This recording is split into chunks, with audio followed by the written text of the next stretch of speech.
Alright, and I'm back.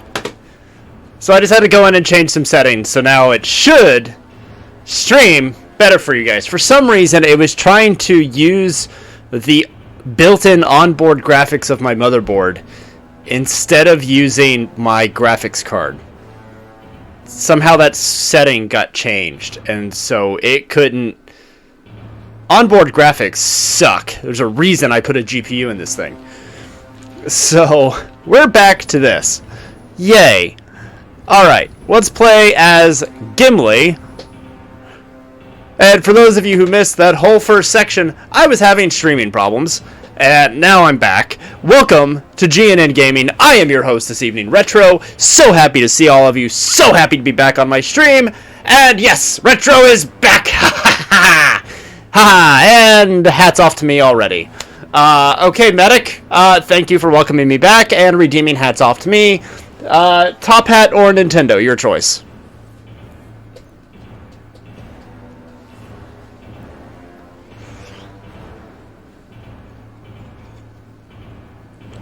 Hi, Wolf Angel.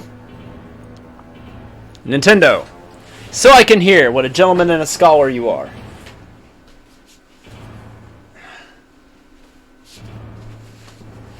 And yes, I'm in my Dragon Ball Z pajama pants. Because why not?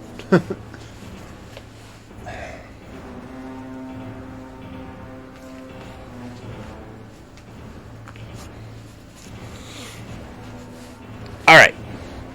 Yeah, for those of you who don't know, if I have the top hat on, as much as I love my top hat, my headphones don't fit over it, so I can't hear the game.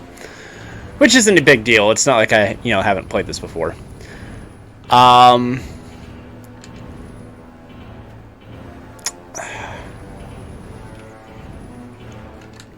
Trying to decide what level I want to do, because I need to get levels for Gimli.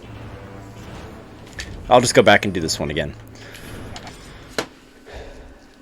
Yeah, I don't know if you caught at the beginning, Medic. Apparently, my computer switched over to my onboard graphics for the stream instead of using my graphics card. So my onboard graphics, it's just what's built into the motherboard, the motherboard and processor. It sucks. There's a reason I stuck a GPU in this. I don't know why. I don't know what caused it, but it did, and that's why it was having the latency issues. Was my onboard graphics were like, I don't know how to handle this. What do I do?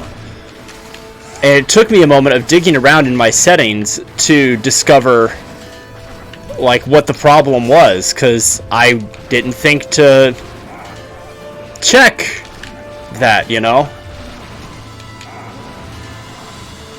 But now it should be coming through much clearer for you guys.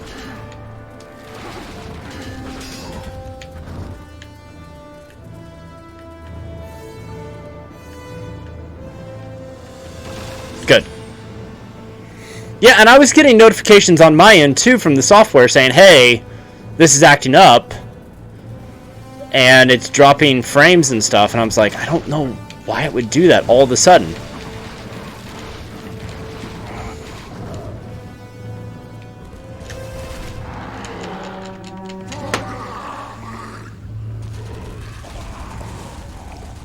And I'm not dead set on this overlay. I don't hate it, but I'm not sure how I feel about it yet. I mean, I feel like it's fitting. Fires, Moria, the ring having to be destroyed. I feel like that's all kind of it's a nice, theme that we have happening here.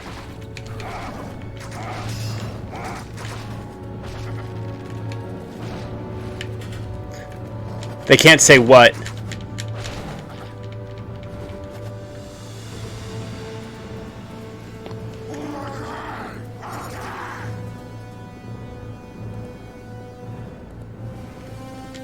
Well, it's in the game, and it's made by the people who own the copyright, so it works.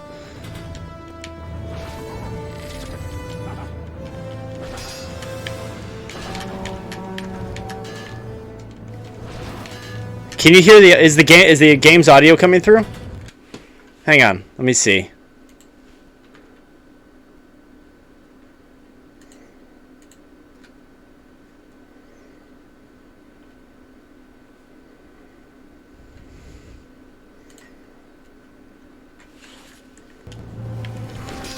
Alright, it should be coming through now.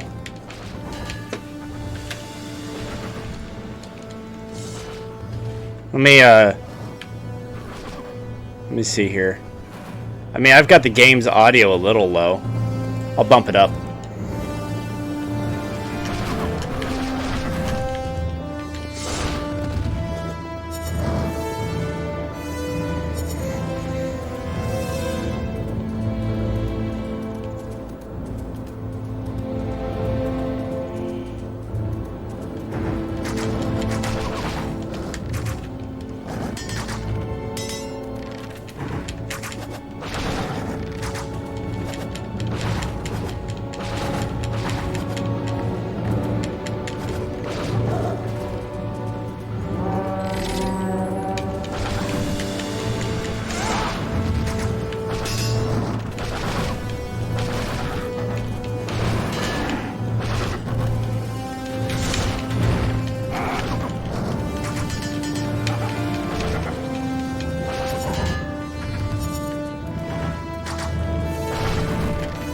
I don't know if I'll get enough experience in this level to take him up to 10. I hope so. I know I'm not going to get enough in this level to buy all of the upgrades for him.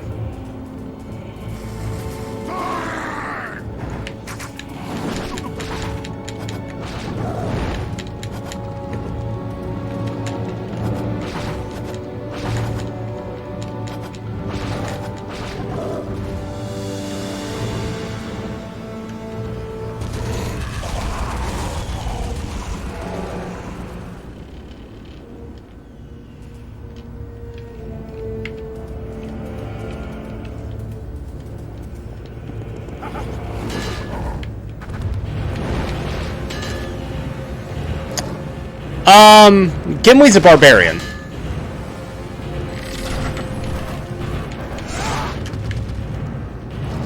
He's a mountain dwarf. So I wouldn't put him as a ranger, and I would say he's more skilled and aggressive than fighter. Hi, Jay. Hi, Dark Angels family.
So, I know, for those of you who are used to my stream, you've seen me play Pokemon on Thursdays. I decided to take a break from Pokemon for a while because I've basically played it every week for 6 months. I'm going to take a break from Pokemon until Brilliant Diamond and Shining Pearl come out. And on Thursdays now and Fridays, I will be playing Kingdom Hearts. So I'm super excited to start that. We're going to start with Kingdom Hearts 1, and we'll do 2, and we'll do 3. So it'll be fun. And it will be a mostly blind, yeah, I'm taking a poke break. It'll be mostly a blind playthrough for me, because I've never finished the first Kingdom Hearts game. I mean, I know the story, and I know how 1 and 2 end, but I've never finished them myself.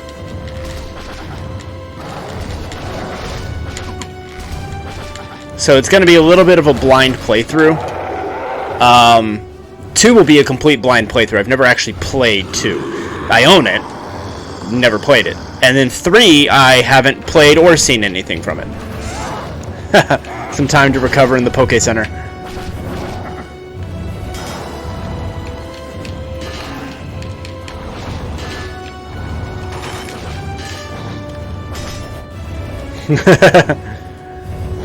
I need some time with Nurse Joy. Look, I'm not as sleazy as Brock, I'm just close. Nurse Joy.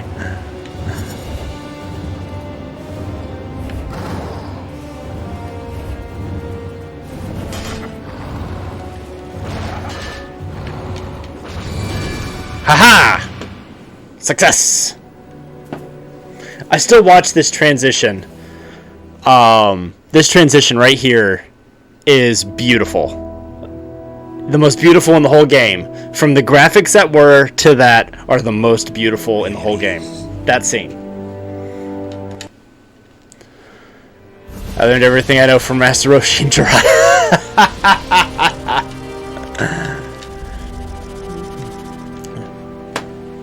That's right, and you read Playboy for the articles.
I don't think they'd have a hard time explaining that to Walt Disney, because you got to remember,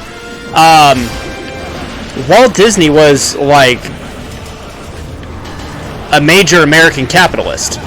You know, that's why Disney World worked. It was like the first person to like majorly popularize and franchise a theme park.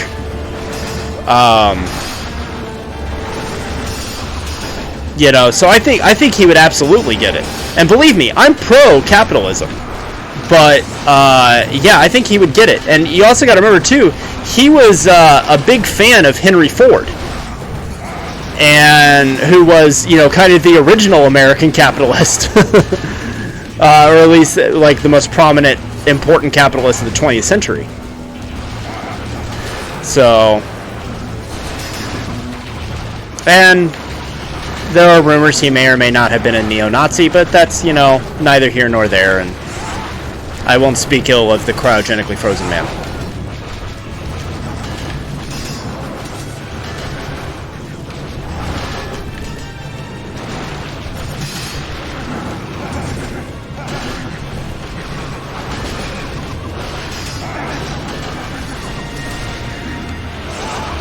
Have you seen the pictures? And if you haven't, you need to Google it. Have you seen the pictures of what the very first Mickey Mouse and Minnie Mouse looked like for Walt Disney Park?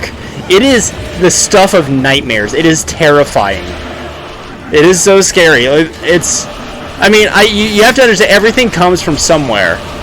But the, oh boy, Mickey Mouse that we know now, like, that is not the Mickey Mouse you see when you look at the original costumes. They were scary stuff.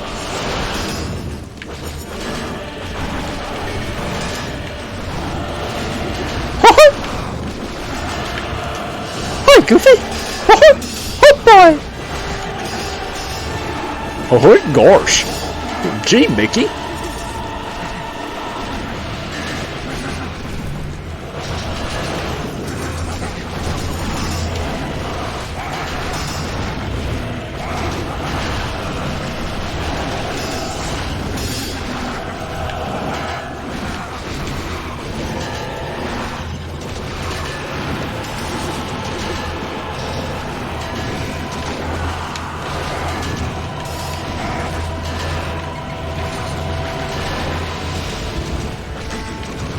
For the longest time, I thought the way Disney signs his name, the ornate D that he does, I thought it was, like, when I was a kid, I was like, why did he write a G backwards? Because the way he hooks the D around into the staff of the D. And I was like, why did he write a D backwards? Or a G backwards?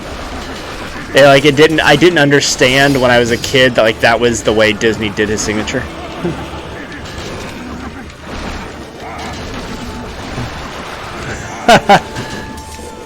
Do you wanna see a nightmare? Come with me and see the past. You think we are super cute, but don't look under the mask.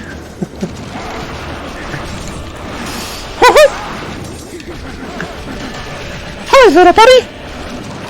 Some child runs away screaming, ah!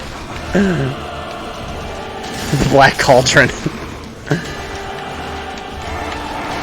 But yeah, you know, and that's the thing too, is like, there's a lot of things that people forget are Disney properties, and one of them is the Black Cauldron. And I believe the Dark Crystal too was also a Disney property. I think, I'm trying to remember. Oh, there's so many enemies in this. Like, you have, like, when you're playing this level, you have to, like, be talking randomly.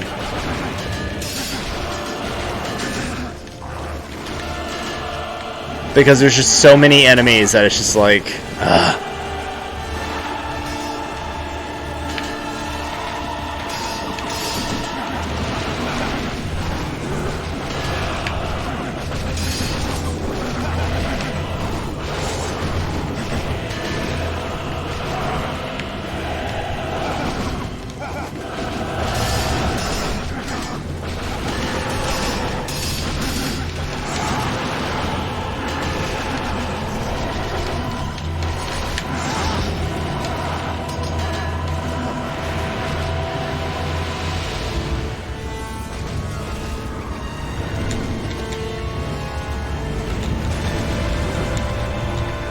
got those mithril axes now, so at least these archers over here are one shot. Like, that's the ranged portion of Gimli is just why this is like why it's so frustrating to do certain levels as him until you get the mithril axes, because they just become so much more overpowered. But up until that point, it's just like,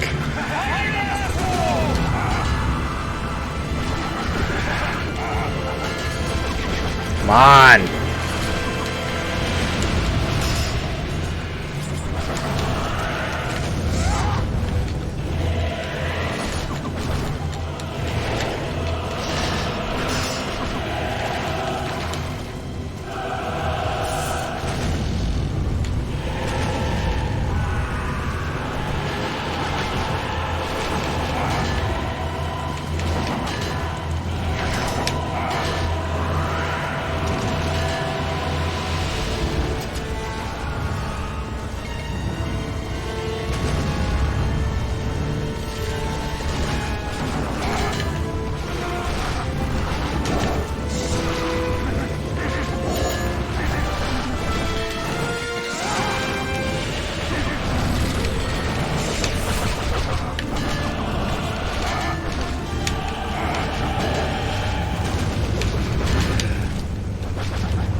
Man.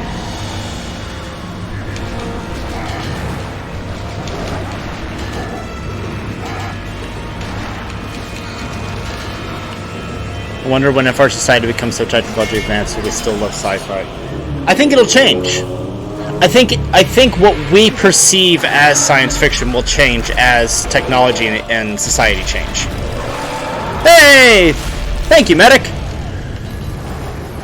I think that's what we'll see, is we'll see society adapt to reflect whatever we believe science fiction is now.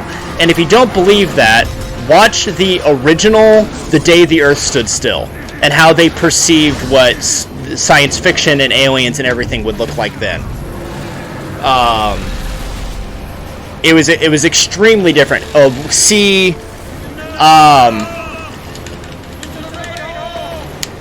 You know, read Brave New World, or listen to the radio drama of Brave New World from the 50s. You know, see what perception of science fiction and what the future would be like. 20,000 Leagues Under the Sea is essentially, well, not 20,000 Leagues Under the Sea. Lost in Space. Excuse me, I don't know where 20,000 Leagues Under the Sea came from. That was Captain Nemo and the Nautilus, which to a degree was kind of science fiction, because submarines and the science that he used was new. Random film facts. Alright, so Wolf Angel redeemed random film facts. What you got? Pick a franchise.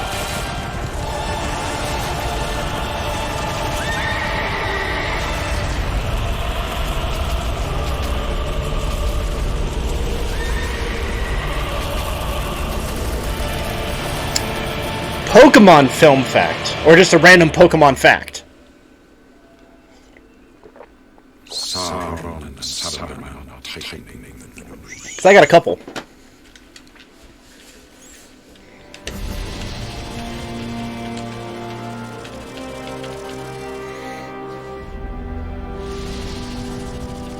Movie.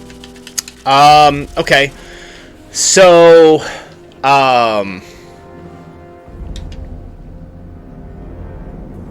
let me think for a second. So,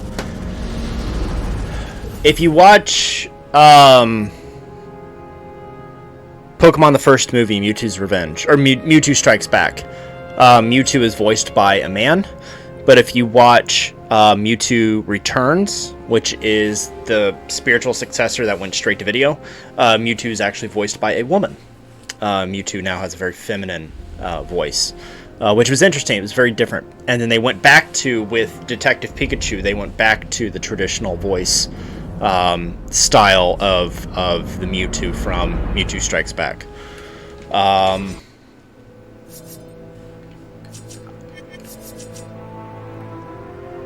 I loved... So, I will sit and watch the... I have the promo card somewhere. Or at least the one that came... somewhere I have it. From when I went and saw it in theaters and they were giving them away. Oh man, I still got so much more to do with Gimli. Because, real quick back to this, if I don't pump Gimli all the way up, then he'll never survive the Tower of Orthanc. He's just not strong enough, his weapons aren't strong enough, his stuff isn't strong enough. So I think I'm going to have to do this one again. So, more random talking from me. So, Detective Pikachu, I remember when they announced that Ryan Reynolds, so like way ahead of time, the Pokemon company came out and they were like, yeah, we got Ryan Reynolds to do the voice of Detective Pikachu. And everybody thought it was a prank and a joke. And then they came back, and then when the trailer first dropped, it was like, oh, snap, Ryan Reynolds actually is the voice of Detective Pikachu. But I'll tell you what I loved about Detective Pikachu. I felt like that was like a video game anime movie done right. Because it was an original story. Okay, so Detective Pikachu was a game, yes. But it was, in essence, an original story. And you had an original concept, you had an original bad guy, you had this wonderful mix of Pokemon from all the generations, and a perfectly good explanation of why they all coexisted. It was, Rhyme City was a clever idea. I loved the way they made Gengar look and Blastoise and Charizard in the battle arena. Okay. Sorry about that, everybody. Had a bit of an issue. Now I'm back. It's my night for those, I guess.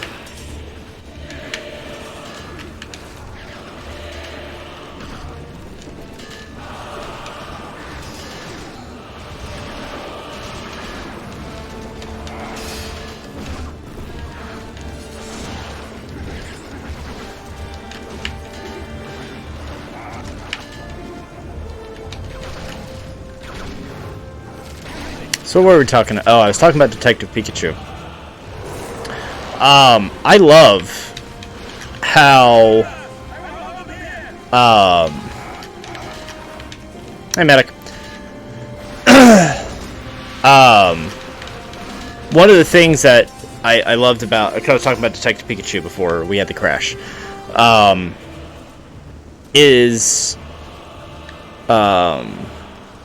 When they're in the director mayor's room, thank you, Wolf Angel, and they're watching, like, the first time they're in there, if you look behind where he's seated, it's either behind or just off to the side from where he's seated, you can see these giant statues of Dialga and Palkia, the Pokemon gods of time and space.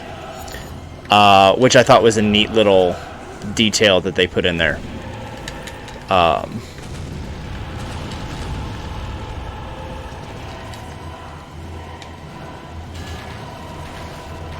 And I think there's also an Arceus in the room as well, like above. There's an Arceus, which is like the Pokemon god, if you will. The creator of all Pokemon.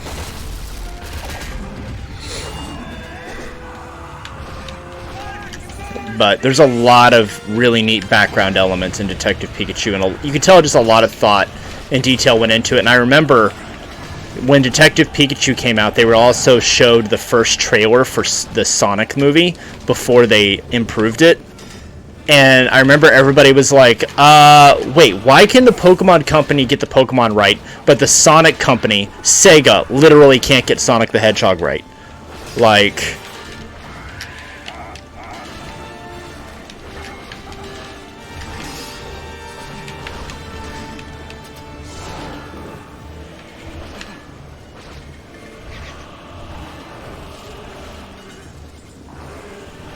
And then, of course, Sega got basically cyberbullied into fixing Sonic's appearance.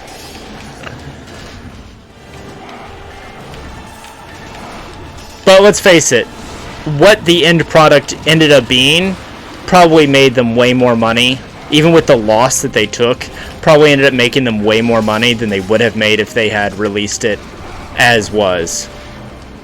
But it was effectively cyberbullying. I mean, people went after Sega and the developers hard when that happened. Literally an entire movie studio got cyberbullied into fixing the movie. But I'll tell you something. If you were one of the people that complained about the appearance of Sonic, but you didn't go see it in theaters or you didn't buy a copy of the DVD, then you're terrible. Because it was a studio that actually listened to the fans. And even if it was garbage, we need to respect that they actually listened to the fans enough to spend something like an extra $70 million and a 7-month delay to re-edit all of Sonic in the movie and make it good. As far as his appearance goes to Sonic canon.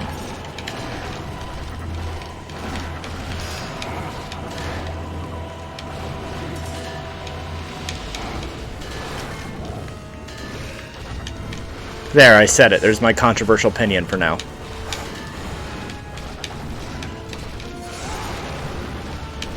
And I'll be the first one to tell you, there's not a lot of great Sonic the Hedgehog games. The earlier games really were the best ones. Sonic Generations was fantastic.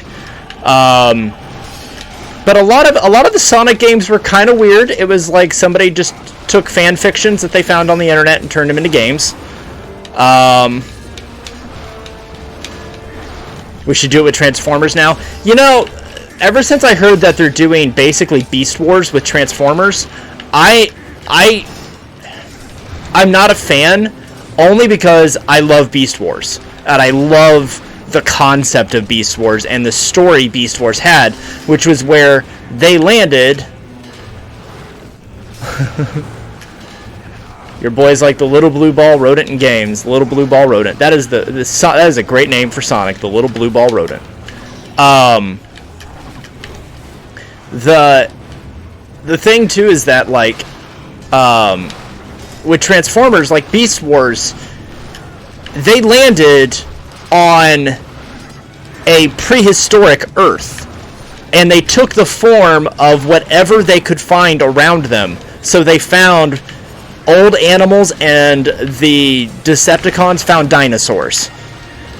So, yeah.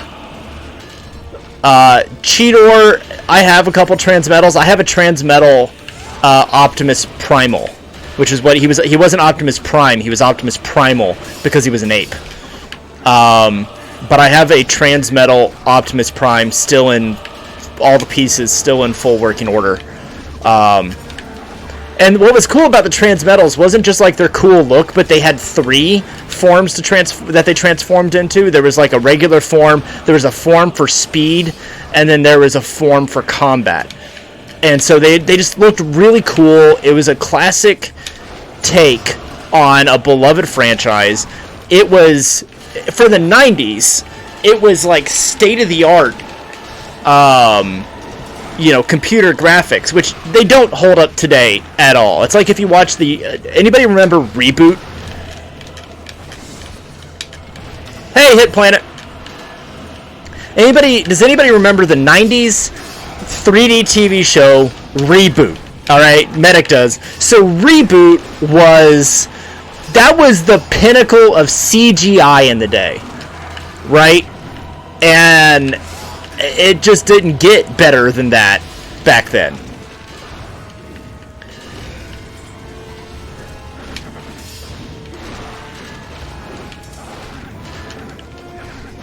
Which is so bizarre to think about. Like, that was the pinnacle of CGI, but it really was.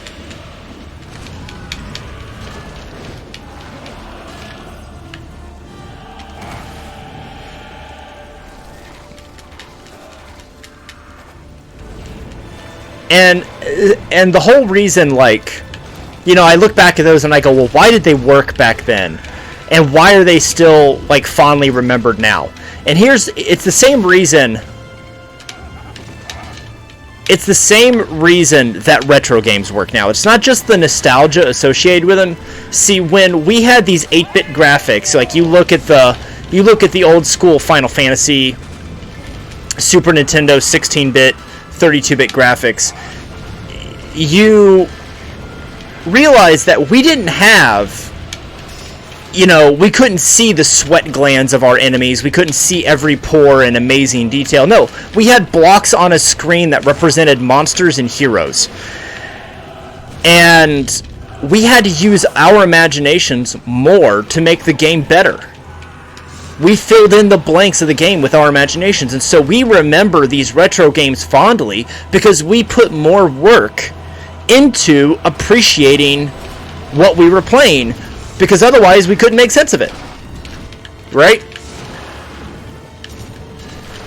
Yeah, Laura Croft and her lovely polygons. Shoutouts to Nickelodeon. So Nickelodeon was one of the first TV studios to have their own in-house three-dimensional department, and Jimmy Neutron was one of the first shows to come out of that.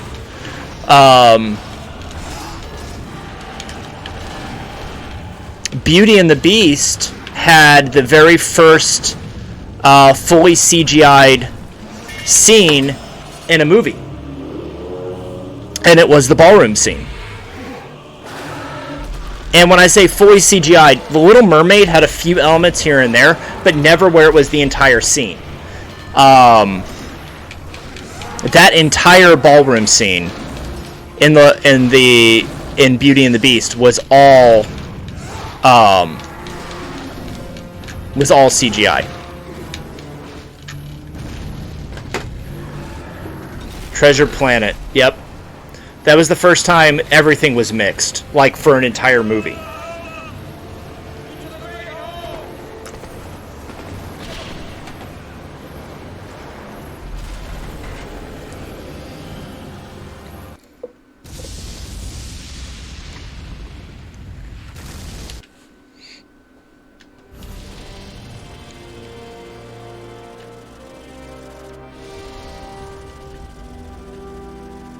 But yeah, it's so funny, like, because, everybody who knows me through the channel, or everybody who knows me, like, a lot of people know me as Retro. I mean, it's obviously not my legal name, but a lot of people know me as Retro. But, like, the reason I play so much I play retro games is because I remember that feeling, that nostalgia of going on that adventure in my head. Because I didn't have the graphics on the screen to give me every detail, so I had to put more of myself into the game. And they were fun to play. There was obviously a fun mechanic to it. Oh man, I still have 21,000 more points that I need to get to fully unlock. Can't wait, this is going to be a bit. Buckle up, because I said it was going to be 100%. Yeah, so Treasure Planet. Treasure Planet was an extremely underrated and I think missed out on movie. And there's two movies that I would love to see made live action. Like, if you're gonna live action Disney movies, don't do Beauty and the Beast. Like, that's done. Aladdin, that was a Bollywood fan film. All right, with a black rapping genie, because that hasn't happened before. Shaquille O'Neal. You have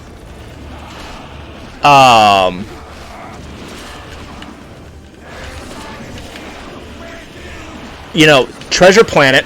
Sorry, I got lost in the combat of the game. Treasure Planet is one, and Atlantis. Lost City of Atlantis. The Atlantis movie and Treasure Planet are two movies I think deserve a good live-action treatment. And I think they're obscure enough, and by obscure I mean they're not the mainstream Disney movies people think about, most people, that you could get away with a little bit more artistic liberty than you're going to get away with movies like Aladdin and Beauty and the Beast.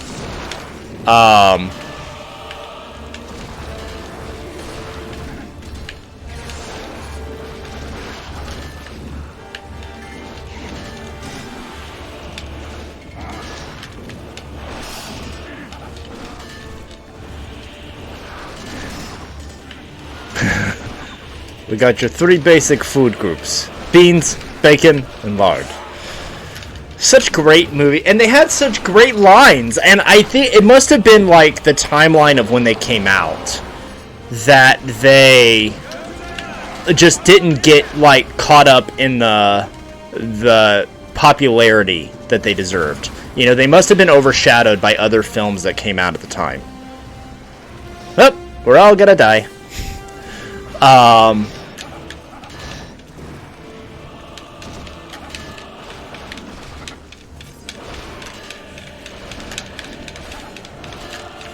Yeah, it's just, I'll tell you another, and DreamWorks. In fact, the movie that put DreamWorks on the map was Prince of Egypt.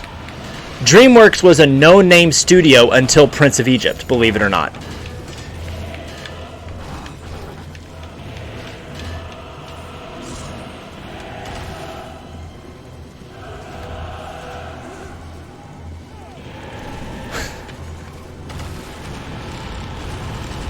I need to go back and watch those movies.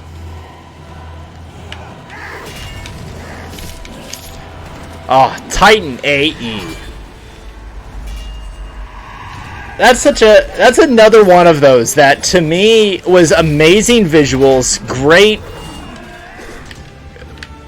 everything, and had a great voice acting cast. The soundtrack was great. And you had I just lost it. What was his name?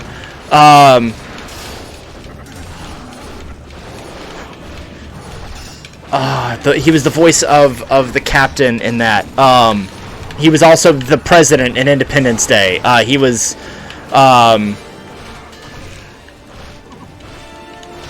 what was his name? I just lost his name. Spaceballs. So many movies. Casper the Friendly Ghost. Beetlejuice. What is his name? I see his face in all of these magnificent films from the 90s and I can't place it.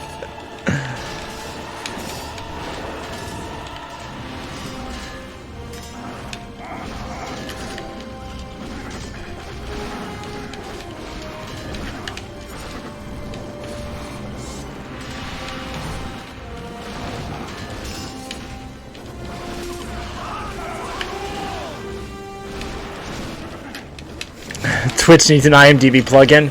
You just need to tie it into Google, because then once I start talking, it'll just autofill because it's always listening.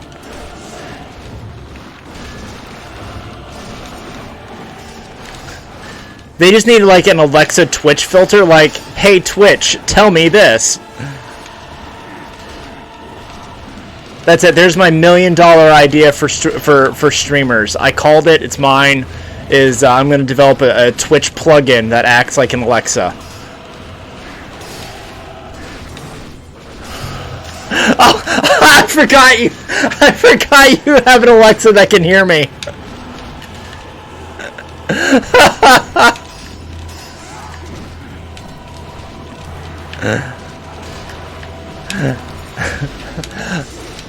Alexa, red alert. If you've never done that to somebody, you need to do that. It's amazing.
Oh, they've put Pinhead in Dead by Daylight?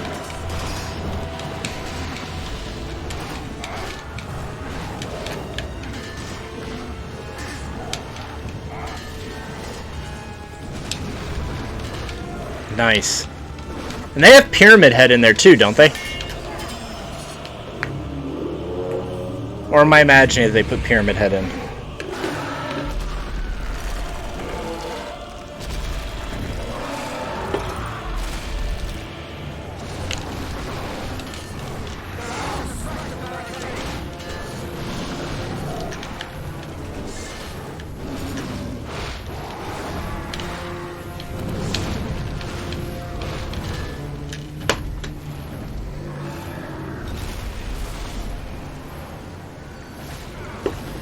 You need Hannibal Lecter in there. Like,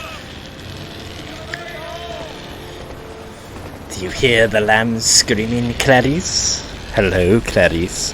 Fun fact about that movie, the whole hello, Clarice thing was something that Anthony Hopkins was doing to Jodie Foster off screen, and it kept creeping her out, so he added it in. He ad-libbed that in.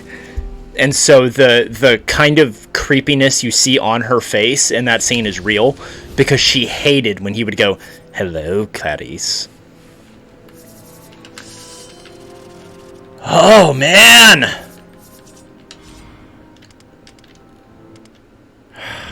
One more level as Gimli, and I should have him complete. I'm just trying to get Gimli done, so that I can go through and finish Aragorn. But some of these levels suck to do as somebody as slow as him. We'll do Aemon Hen again, and it should be fine. Are you watching or reading about like people's opinions on Pinhead? Like what is it about Pinhead that people are complaining about? We must defend.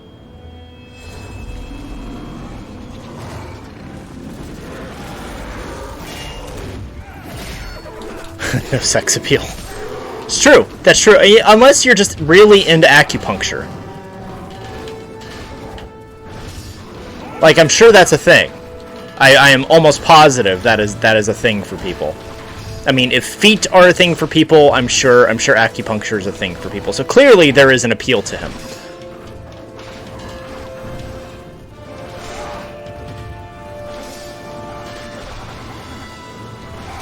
Can I say that on this channel? I'm not sure I can say that on this channel.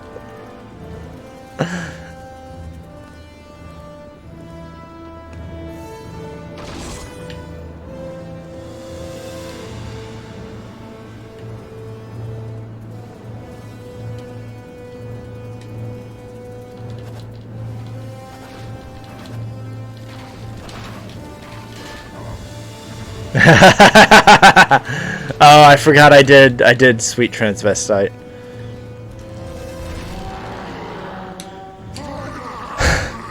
How do I see you've met my faithful handyman?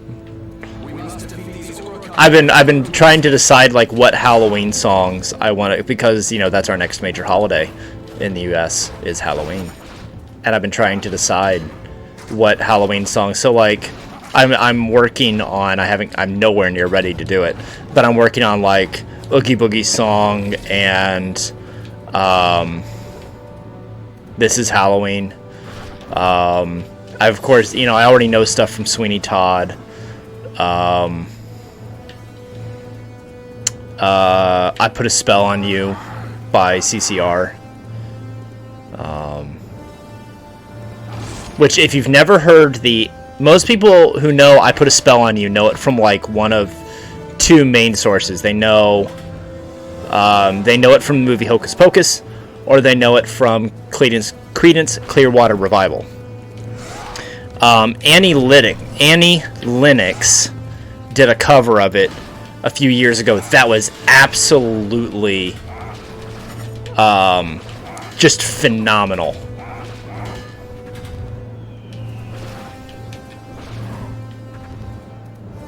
You're gonna be blurring the Misfits and the Aquabats.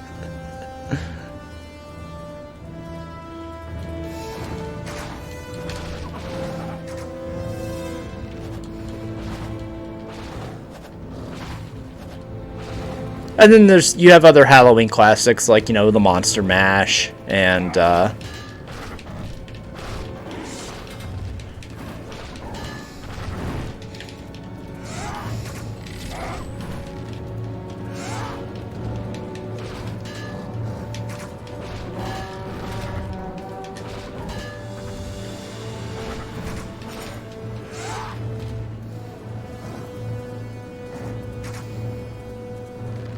oh, of course.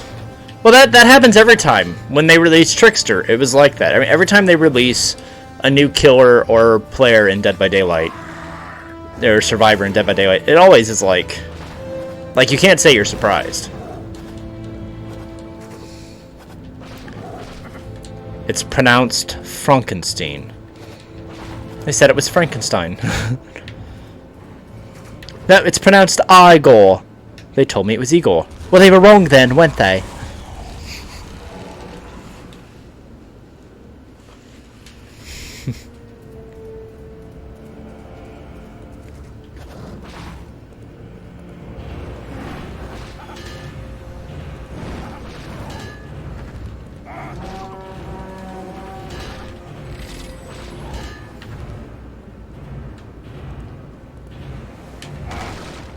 Maybe I'll do the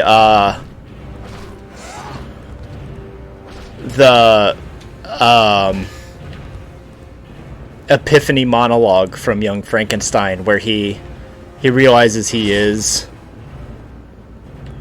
a Frankenstein. Which, can we just give a shout out to the late legend Marty Feldman, who was in that as Igor? So I'll give you a fun fact about him. His eyes, the way they bulged out of his skull like they did, that was a result of him almost drowning as a kid.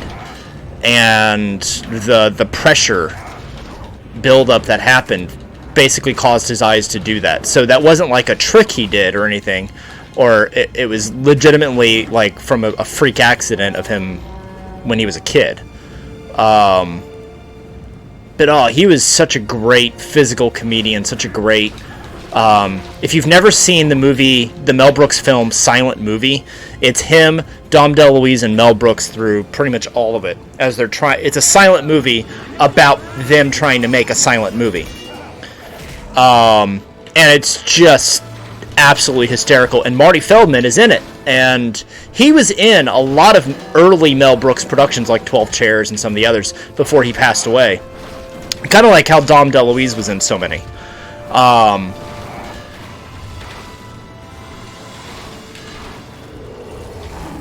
Abby someone.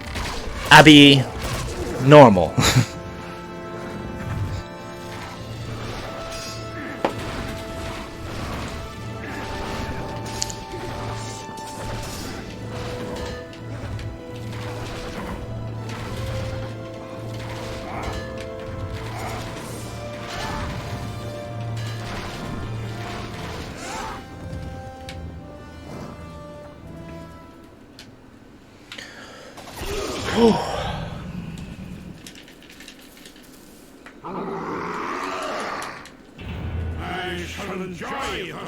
What's that sound? A werewolf. Their wolf. What? Their wolf. Their castle. Why are you talking like that? I thought you wanted to. No. Alright, suit yourself, I'm easy. It's like, to me, like this, like the second or third most quotable Mel Brooks films ever. Up there, it's like a tie for that, Men in Tights, and Blazing Saddles, and of course Spaceballs is super quotable, and I would put Spaceballs as a close second for that, but I would give it a three-way tie as far as most quotable for Blazing Saddles, Young Frankenstein, and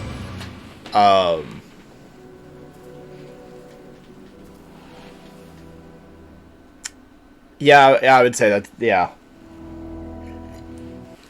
He rode a blazing saddle, he wore a shining star, his job to offer battle to Badmin near and far. He conquered fear and he conquered hate. I still don't have enough! Are you serious? I'm so mad right now. So mad. I gotta do one more level as him, but I'm just gonna go back and do an easy, short one.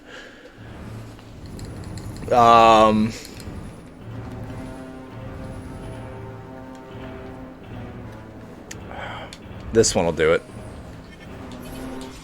I was not expecting to be playing Gimli this long to do this.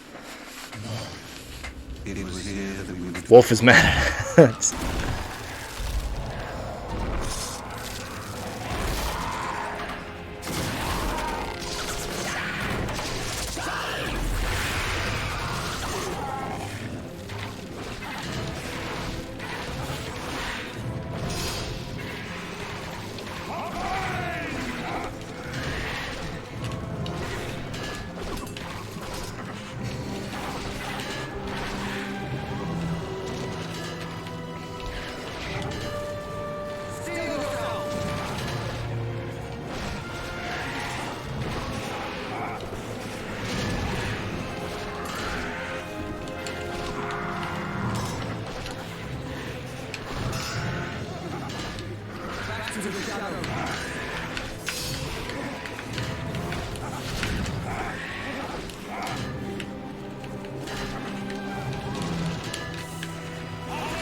I tell you what, I'll tell you this. There's what collection I would like to see them release, like publicly release on console, would be, I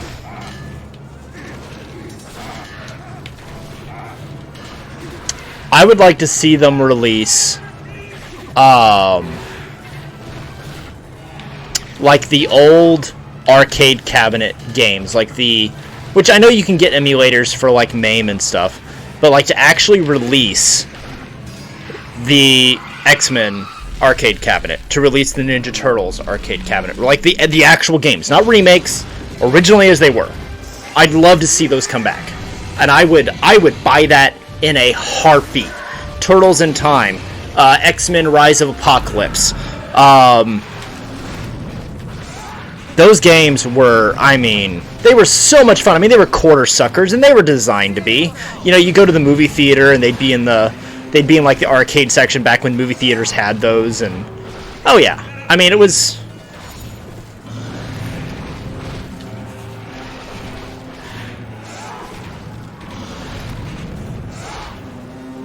There were some great like 4-player co-op games, even, and one game has been. Yeah, skating rinks had them. I mean, they were like, any place that you went to that had like a separate arcade room had these. Because they were all the rage in the 90s, right? So, now I will say Gauntlet Dark Legacy that was released on the PS2 was one of those, originally a cabinet game. When it came out, before it was put on the PlayStation 2. And I remember playing it as a cabinet quarter sucking game.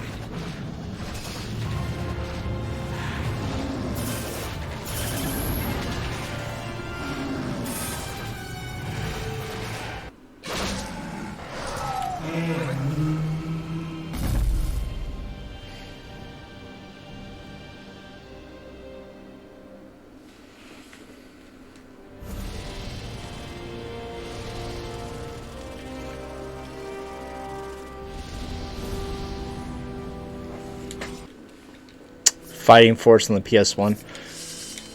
Alright! Gimli is 100%! Finally! Gimli is 100%! Now we need to do Aragorn. Oh, long message incoming.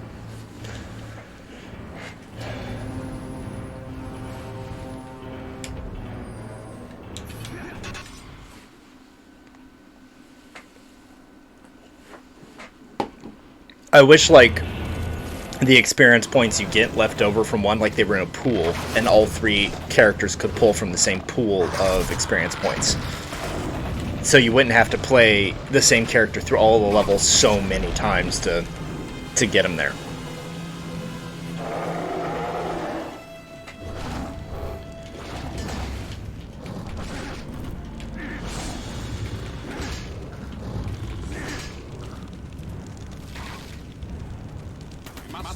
But I shouldn't have as much trouble getting Aragorn filled up. He tends to gain more experience because he's a little faster, so he can kill enemies quicker.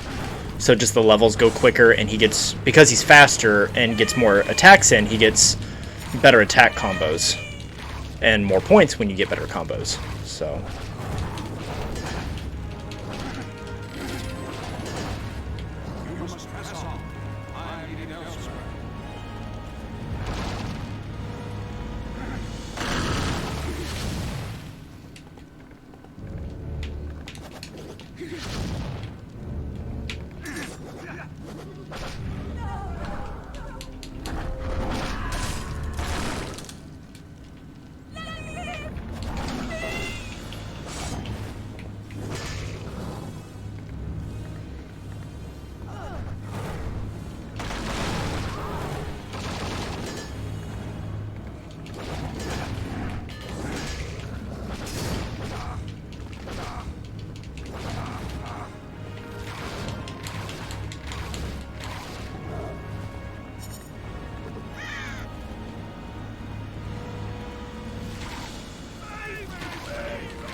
hook and chain weapon creates gateway to some further position chain that Pinhead can't control and direct into a survivor to bind them. Ooh.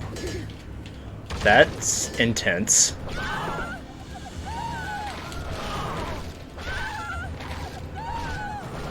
Come on, people, move. I can't get up here to kill them if you're in my way.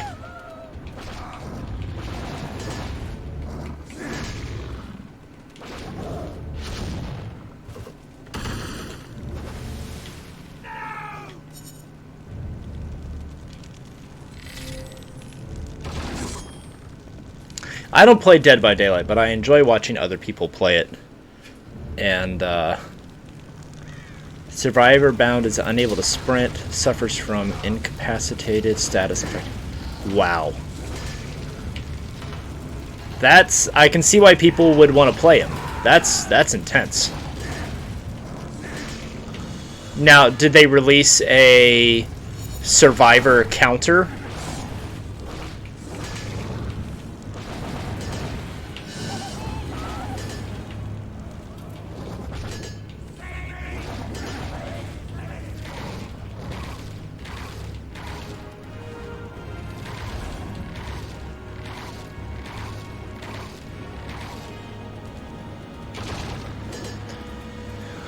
You watch it to troll.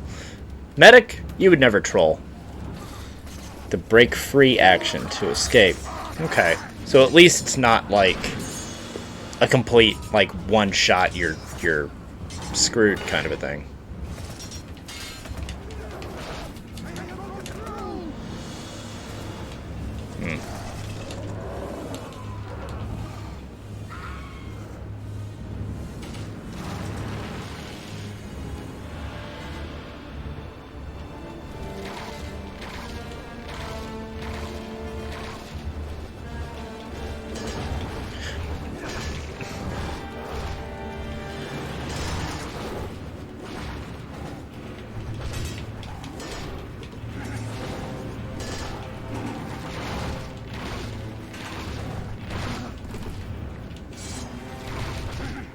Ah, I didn't get to him in time.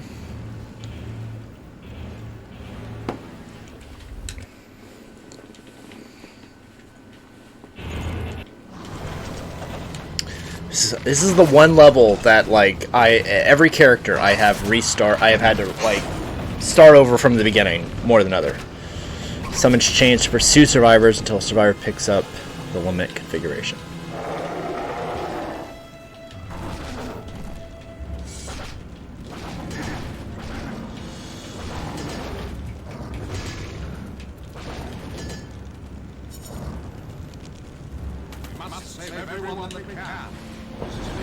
Sounds almost like it would be game breaking. Like, I don't know. I don't play enough Dead by Daylight to have a full... I don't play it at all. To have, like, an appreciation reference for how hard it would be to be a survivor against something like that. I only know from just watching, like, Wolf Angel and a few other people who play.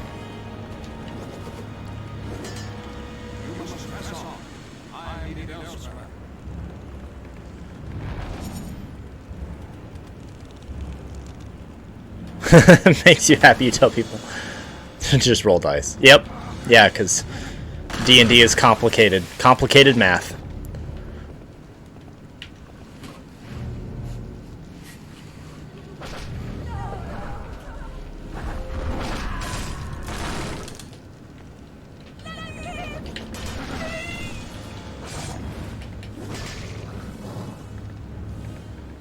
I could see that. Like I said, what little I know, I can absolutely see that's why people would be upset going against something like that.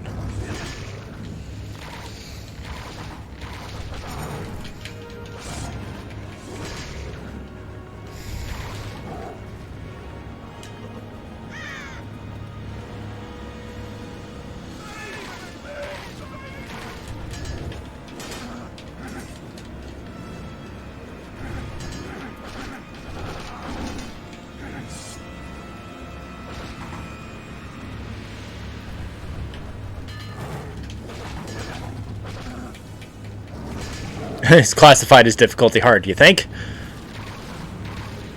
I mean, I say that kind of facetiously. I know you would think that, but anybody would. But that's like saying, like, of course he's going to be classified as hard.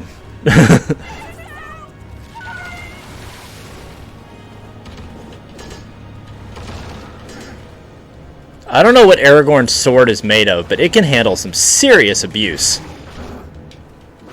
It's kind of like swords in medieval movies are like guns in the Matrix. They just don't run out of ammunition. You know, the swords, they never break, they never bend, they never get dented, they never chip. Like, real blades bend in battle.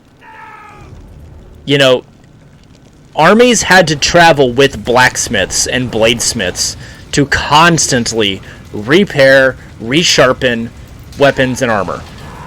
Or forge new on the battlefield. Well, it's Elven, so I suppose it'd probably be fine. But, like, having a blacksmith in your army was as important as having a medic.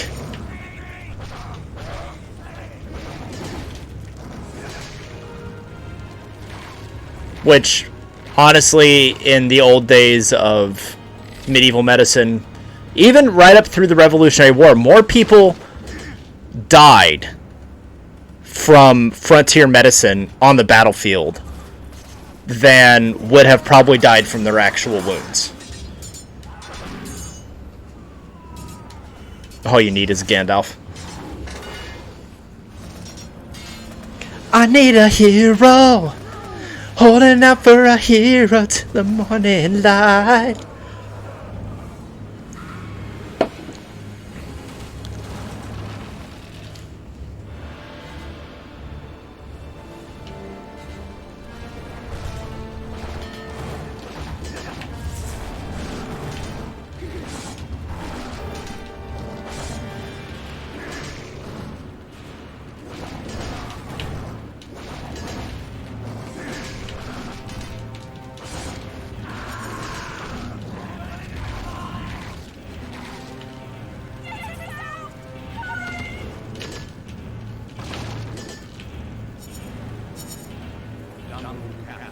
There!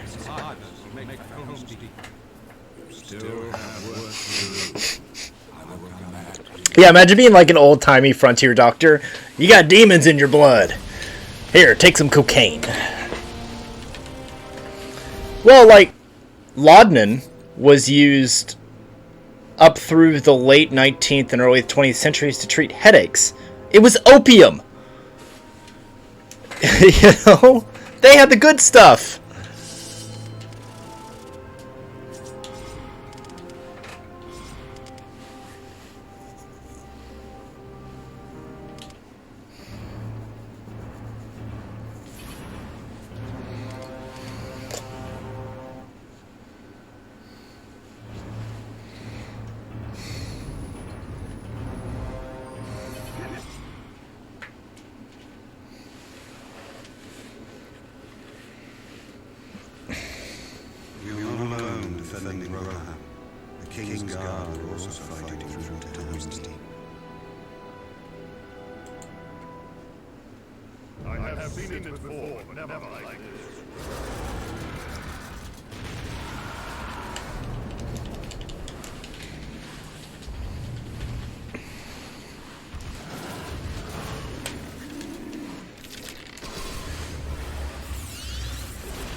So when I do Return of the King with this, I'm going to do an all unlockables playthrough, but not a 100%. At least at this point, I'm not going to do an all 100% like this, because there's just too many characters. There's like 9 or 10 playable characters in that. So I'm going to do an all unlockable, so all secret characters playthrough.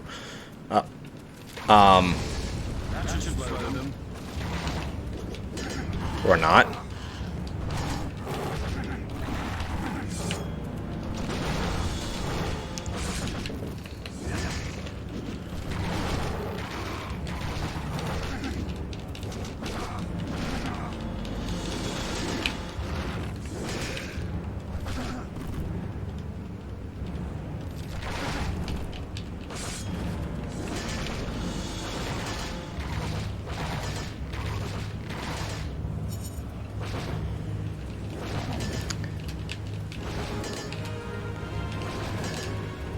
So here's another random movie fact for you, because, you know, why not? When in Snow White, or not Snow White, why am I saying Snow White? Wizard of Oz, not even close. Wizard of Oz. In the Wizard of Oz, in the poppy scene where they're in the field of poppies, the snow, the stuff that falls on them that puts them to sleep was pure asbestos. And the Scarecrow's outfit was made of asbestos. We were talking about how cough medicine had cocaine in it. It just reminded me, like, the old way we used to do things before we knew, like, like, not to do those things.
Camera does this weird thing where it suddenly changes angles, and it also changes the direction of how you're moving in that one moment.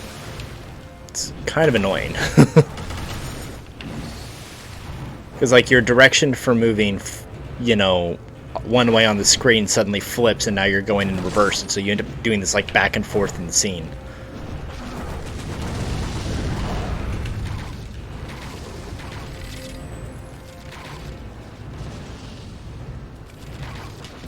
I think Gandalf worries about Merry and Pippin because they remind him of Fili and Kili. It's a decent theory. I think he also realizes that hobbits have an innate innocence to them, and that Merry and Pippin are not warriors. You know, there's a warrior that's inside Sam, and we see it. We see a heart that's there. But Merry and Pippin, they were more or less high on Longbottom Leaf and had the munchies when they bumped into Sam and Frodo. So, yeah, it was...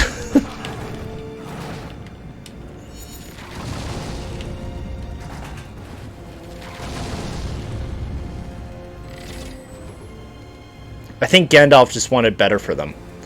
And the other thing, too, is that... like all adventures should start.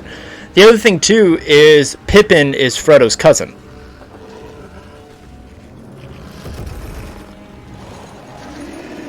Peregrine Took. The Tooks are Frodo's cousins.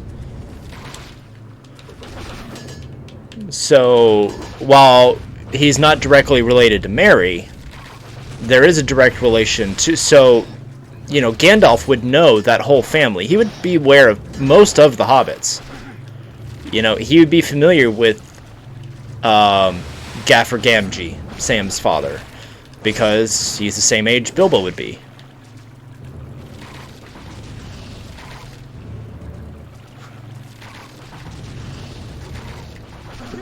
You hear him talk about Bolroar Took.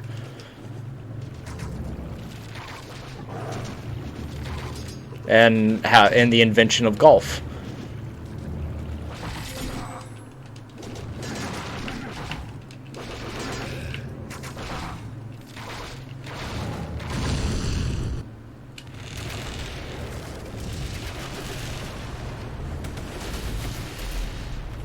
I just don't think he ever...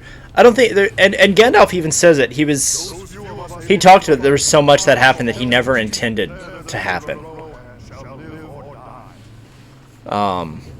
He didn't intend for any of it. But I will say one of my favorite monologues of his is from Return of the King, when they're inside the city of Gondor, and him and Pippin are together, and he has this magnificent speech about basically heaven. And I'm not going to go into it now because it'll probably make me cry to do, but it was kind of this, he finds peace in like the most desperate of moments.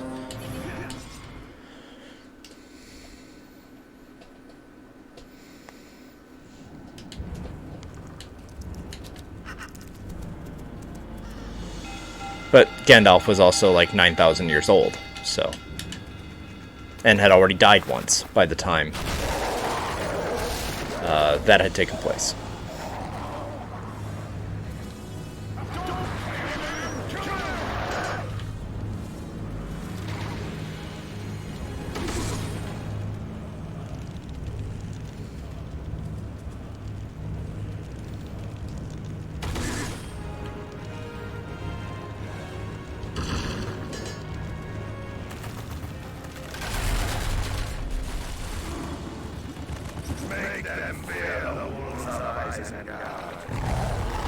Oh, yeah.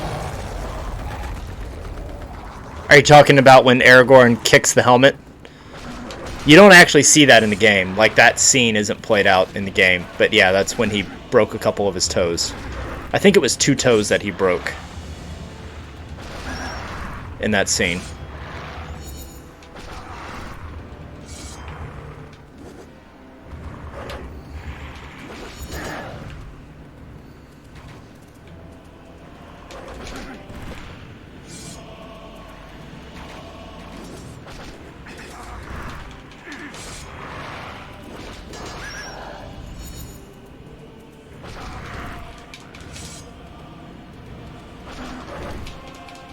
Come on.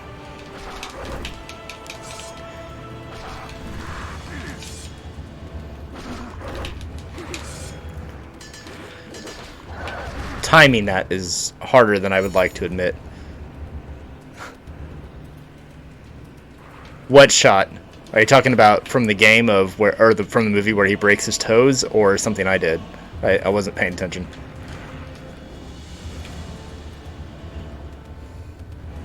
You clipped it.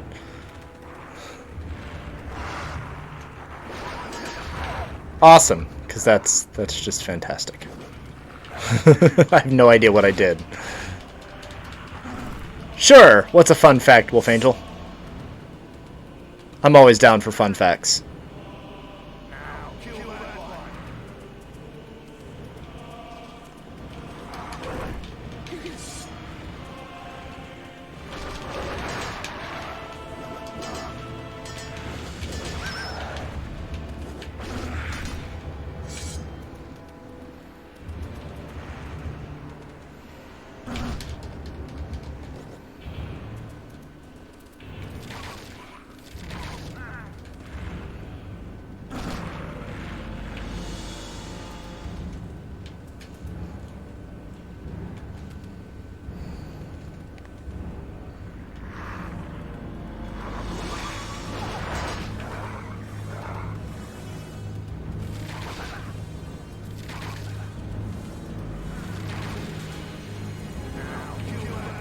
Today is Doug Bradley's 67th birthday.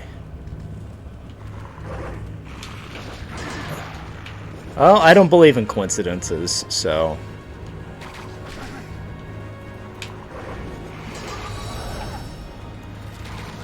Yay, we went up a level.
I need somebody to drop a health potion.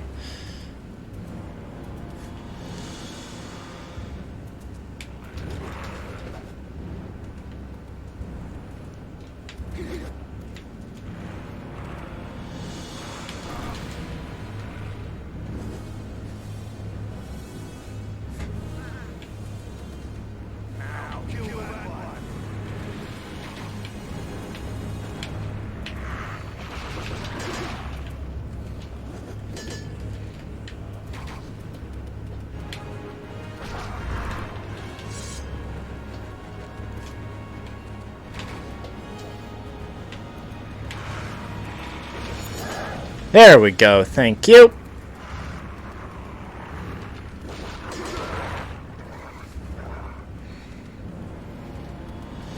I forgot how much faster this level goes when you're Gimli because of how much more melee damage you do on the hit.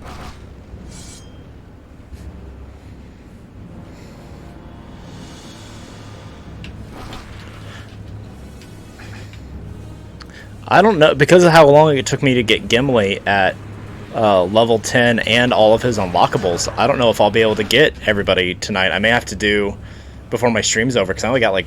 No, I've got a little while. I could probably do it.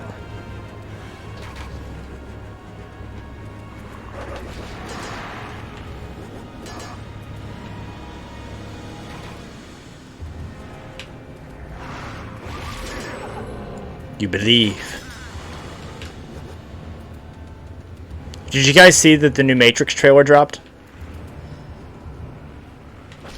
Matrix Resurrections has dropped.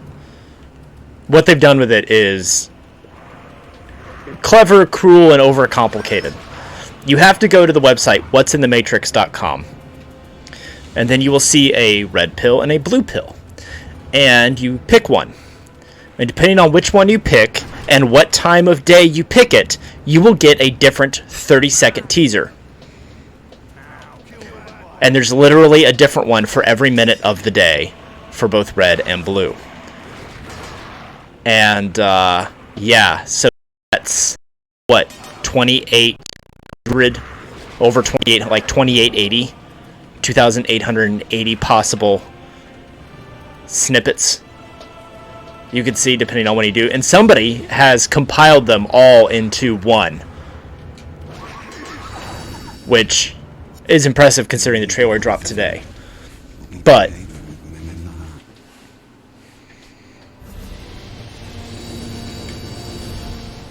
whoa, we went up a couple levels. Well, alright then. Alrighty then.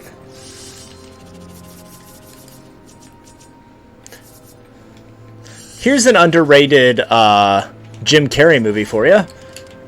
Earth Girls Are Easy. With Marlon Wayans, Jeff Goldblum, and Jim Carrey. Very young Jim Carrey.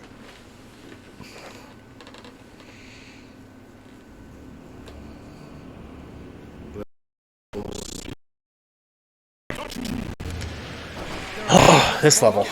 Alright. At least Aragorn's pretty fast. And this is one of those levels where it's really hard as Legolas because it's almost all melee combat, and Legolas is just not as strong.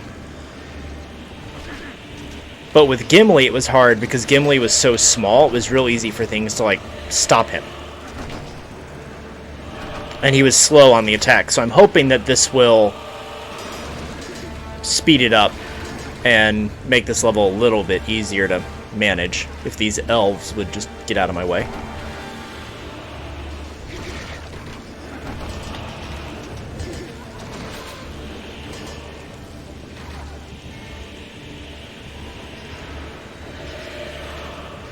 Two more days to the full trailer of The Matrix.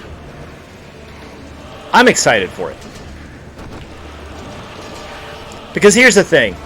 Keanu Reeves, since becoming the actor he is getting a lot more control over the roles he plays. He's earned it, you know, roles like John Wick.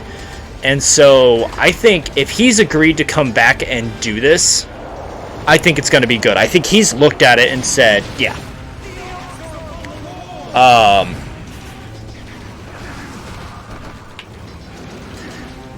And if you think about all the work he put in to get John Wick just realistic, I'm ecstatic to see, because he's just such a better actor today than he was then, and he was good then. You know, in movies like I just lost some of his earlier stuff. I mean, Point Break is actually a great movie if you watch it. But that's where he kind of got typecast as the surfer guy, and then The Matrix broke him of that. And I think if he's agreed to come back, I think we're going to see something at Speed. Thank you. I think we're going to see something really great. Because I don't think he would come back if it wasn't.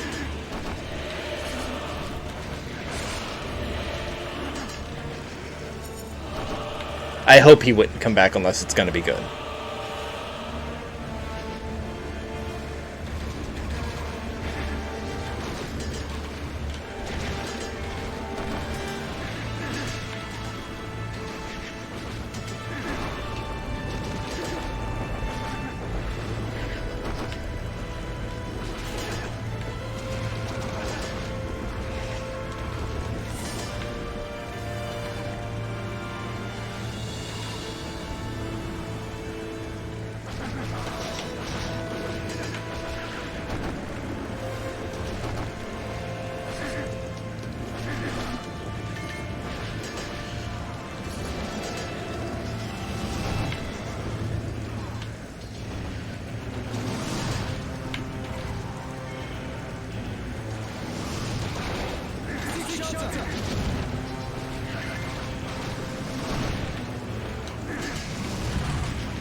somebody suggested, it was some meme somebody posted, it was like a fan casting, but they want to see Adam Driver, Kylo Ren. Adam Driver, Severus Snape. He has the look. Now, they would never cast him because he isn't British. And that was one of the rules of being cast in Harry Potter, was you had to be British descent. At least in the original films. I think that changed later. But I don't know that they would cast a non-British actor. But he kind of has the look of a young Severus Snape.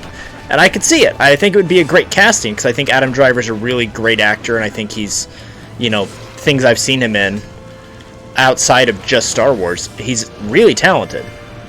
Unfortunately, he's kind of got the Robert Pattinson curse, where people only know him from Star Wars, just like people only know Robert Pattinson from Twilight, and don't know that Robert Pattinson's actually a really good actor.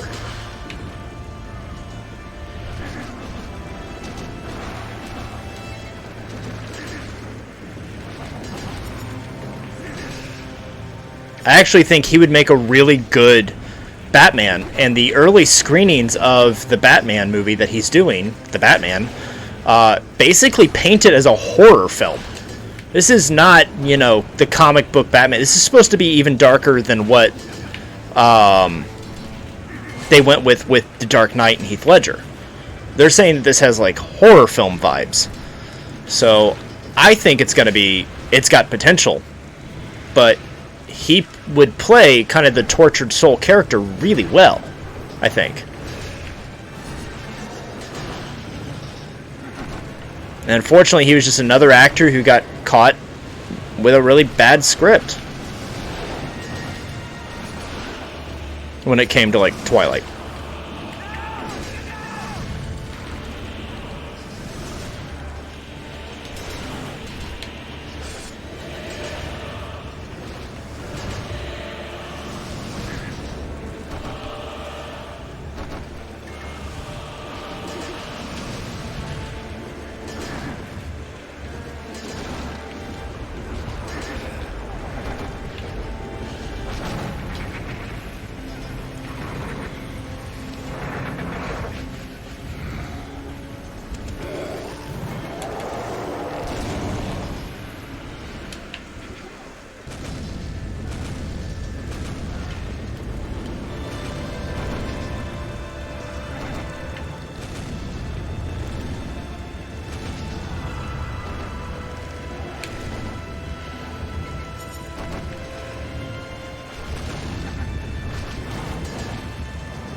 Finally.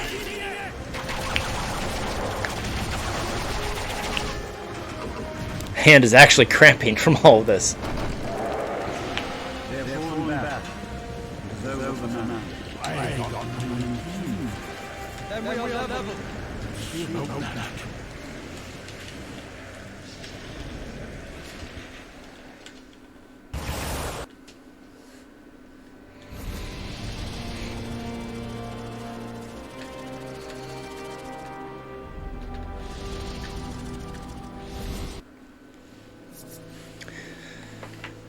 Right. I'm going to upgrade the bow.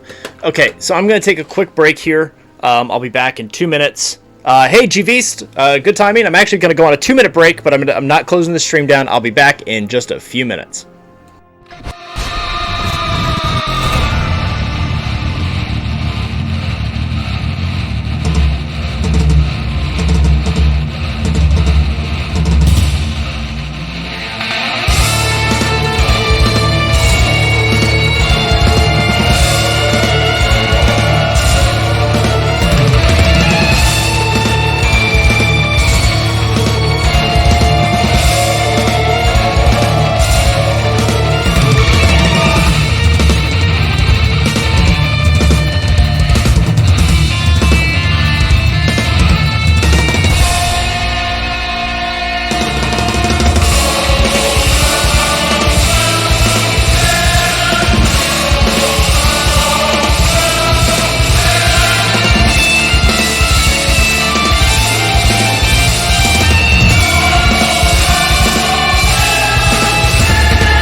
Alright, I'm back.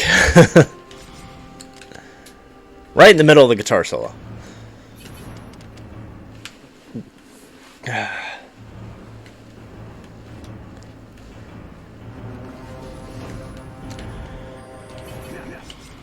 Whew. Thank you, thank you, thank you. Oh, thank you very much.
I feel like there are way more suicide bombers than are necessary for this, like, level in general.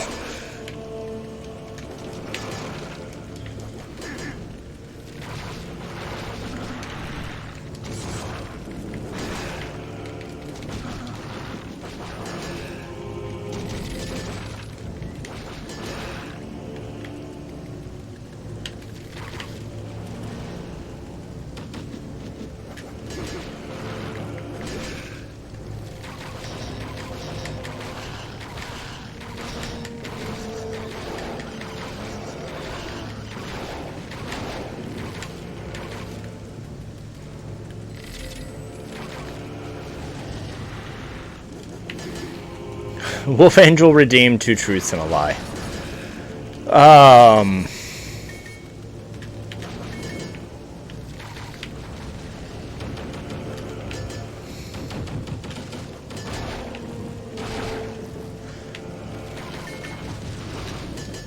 I have studied, as far as martial arts goes, I have studied Brazilian Jiu-Jitsu, Praying Mantis Kung Fu, and Wing Chun.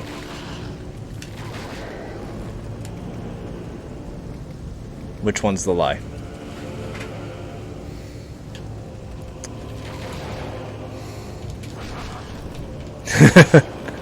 GV knows.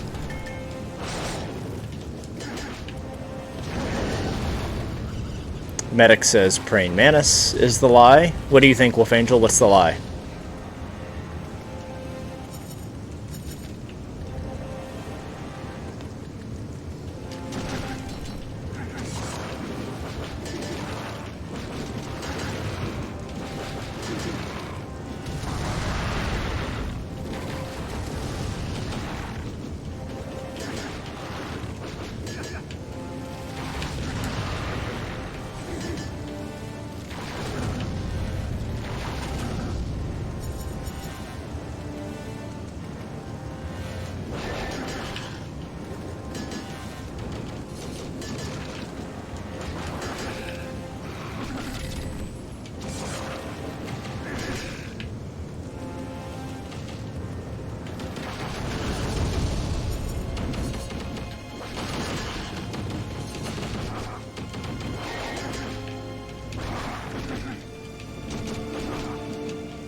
Wolf Angel guessed Mantis.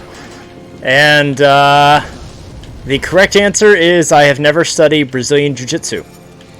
I have studied Praying Mantis. I've studied Tiger Claw. I've studied Wing Chun. I've studied Ishinru Karate. I've studied Tai Chi. I've studied a lot of styles. Chin Na. which is a more brutal form of Aikido.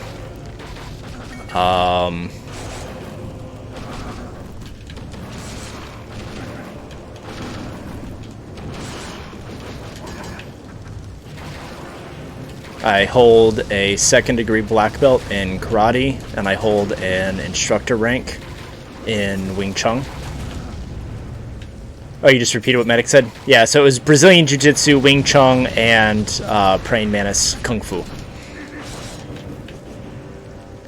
You've held a tray at buffet. I love that. That's a good answer.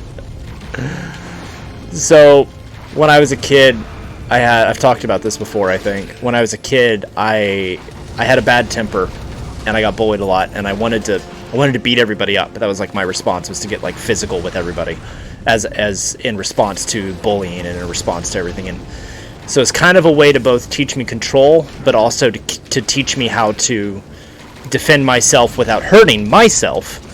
Mom and Dad put me in martial arts at a young age. And so I started with formal training in karate, and once I achieved my 1st degree black belt in that, I started doing, Dad and I found a Praying Mantis school in Indianapolis that also taught Chin Na, and with the Praying Mantis was also some Tiger Claw that was taught in with it, because a lot of the animal forms kind of blend over into each other. And Chin Na had elements of crane and mantis in it as well.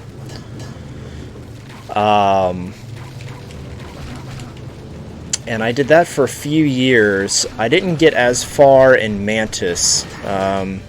Orange Sash is as far as I got in mantis, which is like 2nd or 3rd level, I forget. Before I moved, I wasn't a fan of kind of the direction Mantis was going, and so I went into personal study for a while of various things. A lot of I started studying privately, like a lot of kind of the mentality stuff with martial arts, not just the combat, but also like the focus, the inner balance, the yin and the yang of combat, of life, of self. And a friend of mine was really into Wing Chun as a martial arts form, and it wasn't one I was super familiar with. And he was like, "You need to watch this movie called Ip Man," which was based on an actual martial artist, Ip Man. And Donnie Yen is the martial artist in it, who's a fantastic martial artist, amazing martial artist. And I saw it, and I fell in love with the style. And the movie was very true to the style of what Wing Chun is. And so I did some research, and I found a Wing Chun school in Indianapolis. So, everybody have fun tonight. Yeah. So, Wing Chun was a style, believe it or not, actually designed by a woman. And Wing Chun was her name. And so much of what's in it was designed for the everyday person to be able to use. But what it teaches, it doesn't teach high kicks, it doesn't teach crazy acrobatics. It teaches you how to engage somebody in close quarters. It teaches you how to engage somebody when there's only enough room for the two of you to move. How to generate power from 6 inches away. And it was the style that Bruce Lee started with, and where he developed his 1-inch punch.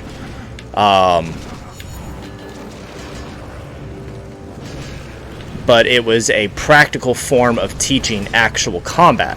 It wasn't just a martial art to learn. It was, you learn how to inflict serious damage on people. You learn where he got the leverage to do a punch from 1 to 6 inches away.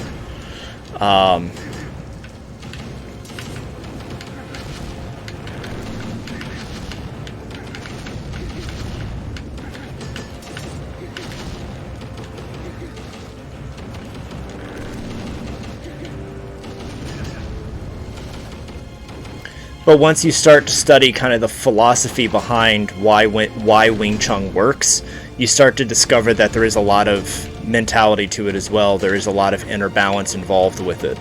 So it's a style that I think is useful for both mind and body. But of the martial arts styles I have studied, it is the most practical. Because it teaches, women learn how to take on somebody bigger than themselves, twice their size, and take them down. It eliminates the size factor because it eliminates, one of the reasons that large people are so dangerous is they have reach, and they have range, and they have momentum. Well, if you learn how to engage somebody from a foot away, all of that's gone. So it's a style that, by design, levels the playing field. Case in point, one of the instructors was a 5'1" female. Maybe 110 pounds. I'm 6'2", about 205. She could take me down. Even with all of the years of training that I have, all the experience that I have, all the tournaments I fought in, none of that mattered. Because those styles taught me how to use my size to the advantage. This taught me how to actually practically fight. So it was, as a combat, it was good. And the instructor that taught it was a Marine. So he mixed in with it Apache knife fighting, and he mixed in with it Tiger Claw, which is the most aggressive of the Shaolin forms. So what I ended up being taught was kind of a hybrid of 3 very dangerous fighting styles. So it was exhilarating to learn, and very there's an education, there's a philosophy, there's a background. If you've never studied Chinese medicine or Chinese martial arts, there's a whole mentality that goes into it beyond just combat that most people never know about, because all they see is cool flashy things in a movie, and they don't realize what goes into behind the scenes.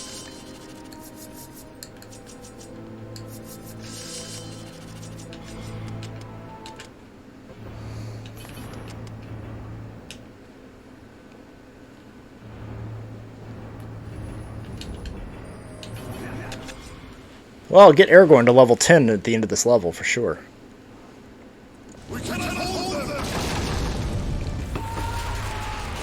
However, I don't think I'm going to get enough points to buy all of his stuff. I'll have to do a couple more levels to get that. And then we'll do the bonus levels, which I know is what all of you have been secretly waiting for this whole time.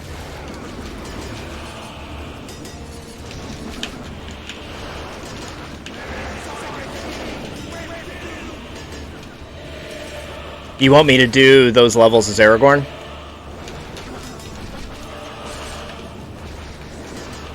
Or just do Aragorn's first?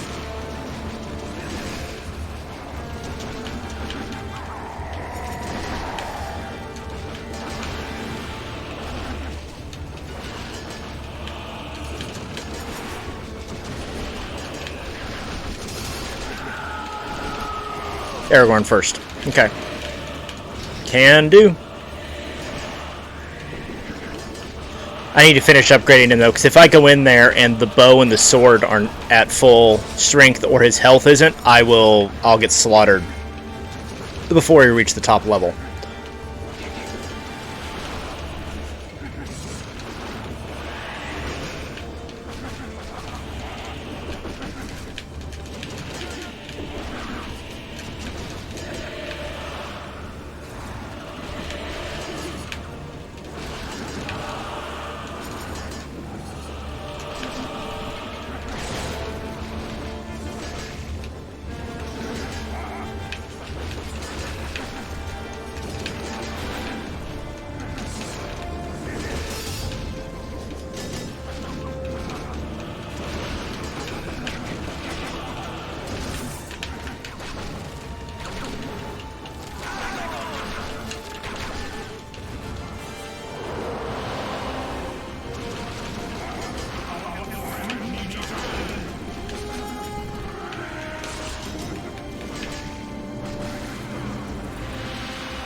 It's really not even worth. I've realized it's not even worth like taking those guys out on your way up here, because they'll just respawn before you have a chance to, like, on your way back, they'll still be there.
Yeah, to anybody who has never done... you were talking earlier, Medic, about 3D printing, how your friend got the Elegoo Mars 2. If anybody's... And I'll say this again. If anybody's ever wanting to like get into beginner-level resin printing, the Elegoo Mars series are... And the Saturn. If you want to go big, get the Saturn. It has the largest build plate, but it's also the most expensive of them. But again, it's a bigger printer, so that's part of it. But if you want like a good starter printer, get a Mars 2 or the Mars 2 Pro. I recommend the Pro if you can.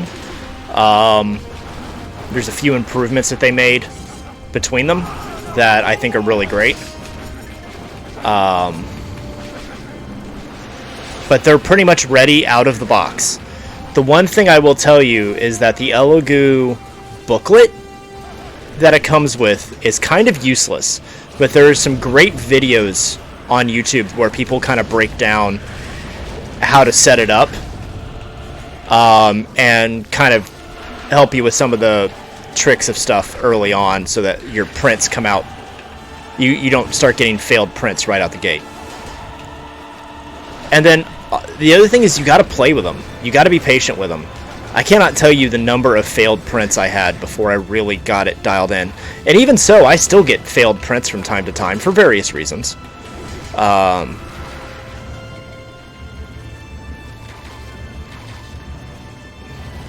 had one just the other day, actually. And you accept it, and you go on. The booklets do serve a very important purpose, and the only thing I use the booklets for. When you're calibrating the build plate, the part that the resin actually adheres to, you have to put a piece of paper between the build plate and the screen, and that's how it gauges the millimeter depth. One page of that booklet is the perfect thickness. So I have literally just taken that book apart, and I just have the pages, and I use them to put between the build plate and the screen. And when one wears out, I just use another page. That is literally all I use that book for. The book is useless. But the pages are the perfect thickness to calibrate the build plate. But there's, like I said, there's really good videos that are out there from people that have really dissected like the different versions and the pros and cons. And if you were just like to read the pros and cons on paper, it wouldn't seem like much. But one of the biggest improvements going from the Mars 2 to the Mars 2 Pro is that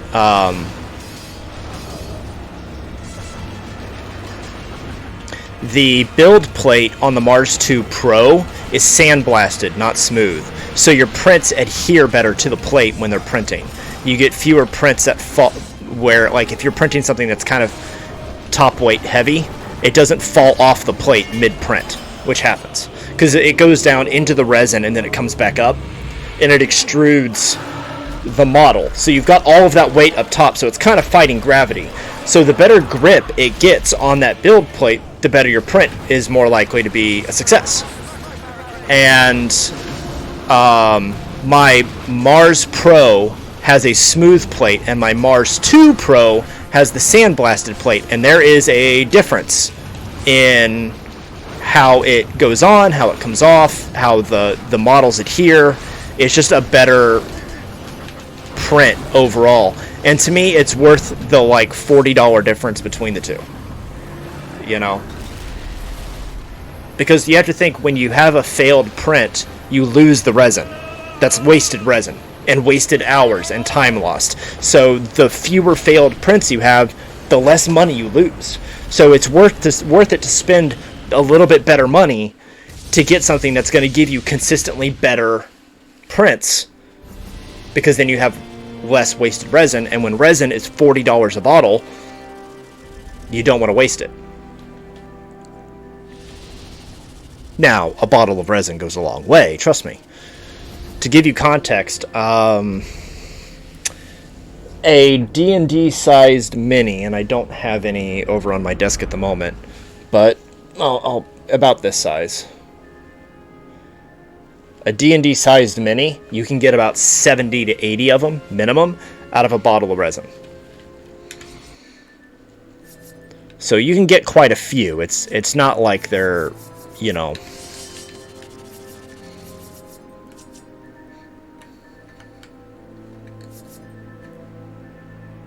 not that I'm aware of, and you wouldn't want to, because you're literally changing the molecular structure of the resin every time you do that. Yeah, you outright change the molecular structure, because the resin is UV hardened, which changes the structure from a liquid to a solid. To change that back to a liquid, that would be a tremendous amount of heat and pressure. Could it be done? Yeah, you could probably do it.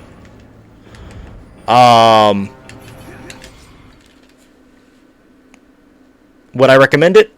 No. Learn from it. The 70 to 80 minis. Yeah, you can get a lot. But for context sake, as an experiment, I printed this. This is just a Bulbasaur that I painted with green metallic paint. This is not hollow.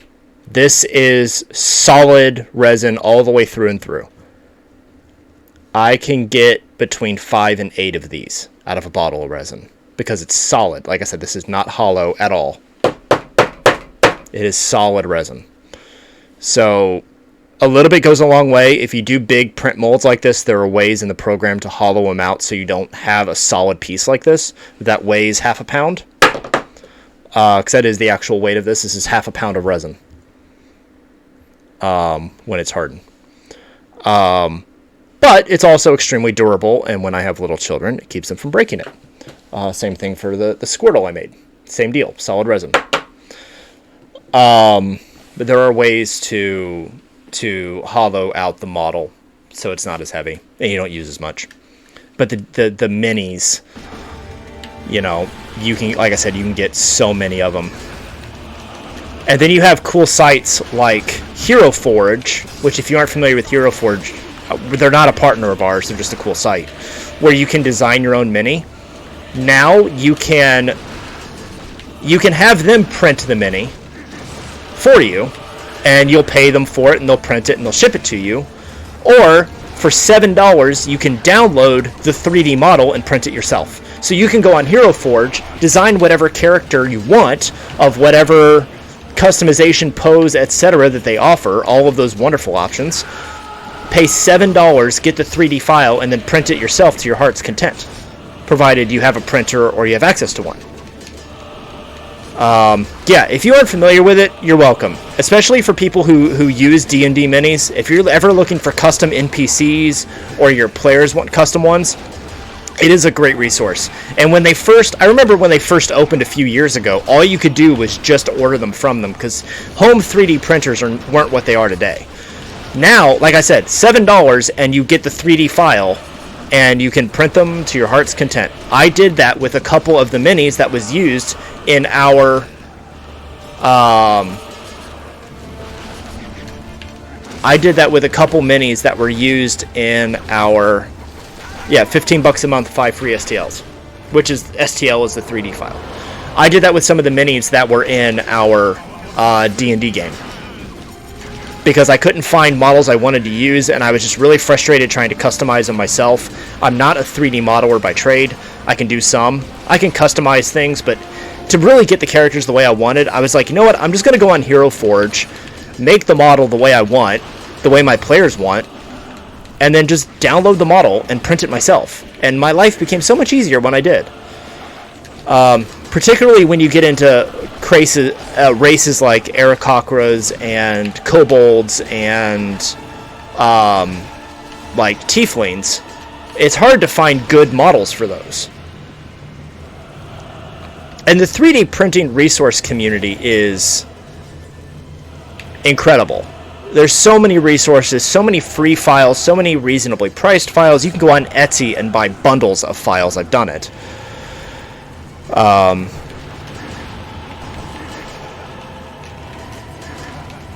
You just kind of have to be patient, you know? Even on the Mars 2 Pro, which has the fastest build time of all of them yet so far, it'll still take you 2.5 to 3 hours to print one D&D mini.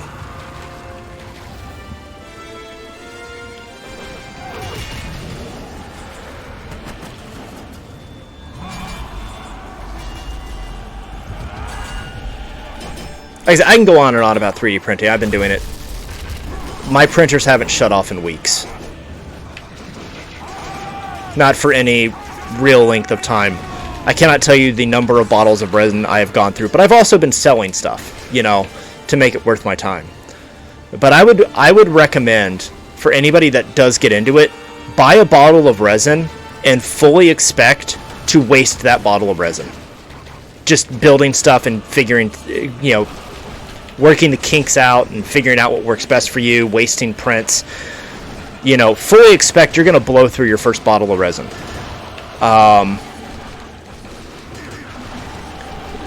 I also have the wash and cure machine that Elegoo makes, because why not? It has a bucket with a spinny thing in the bottom, like a blender, that you fill it up with your cleaning solution, and it will clean your prints after it prints them. And then the same machine, you can take the bucket off and you put a little tray on, and it will UV cure them for you the rest of the way. Because when they come out of the print, they're still a little soft. You still need to UV cure them. And you can do that a couple ways. You can buy just a UV light. They have different machines. I got their wash and cure machine combo. I love it. It's very, very useful. The one resin I haven't experimented with yet is the water washable resin. I'm still using the resin that you clean with isopropyl alcohol, and I use a 99.9% proof isopropyl alcohol. It's medical grade, hospital grade. It will eat through your gloves. So I hope you don't have any paper cuts on your hands or anything, because it stings so bad. The water washable resin is just that. If you were to use the regular, like, resin non-water washable stuff and you wash it with water, it doesn't do anything. It's like oil and water. It just doesn't work. They will repel each other.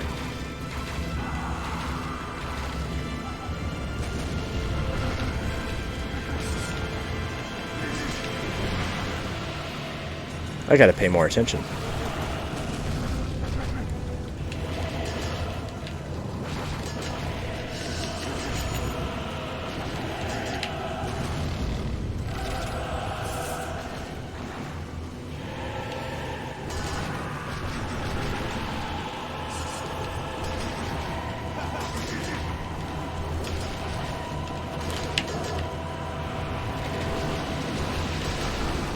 The other cool thing too is if you buy an Elegoo, it comes with its own software for free to get the models ready and make sure that they're calibrated right for the machine Like, it comes with its own software, which the software is free anyway, but the software was designed by them.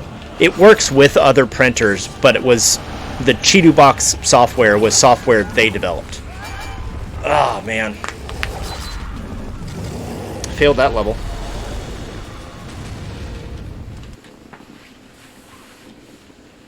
We cannot hold them!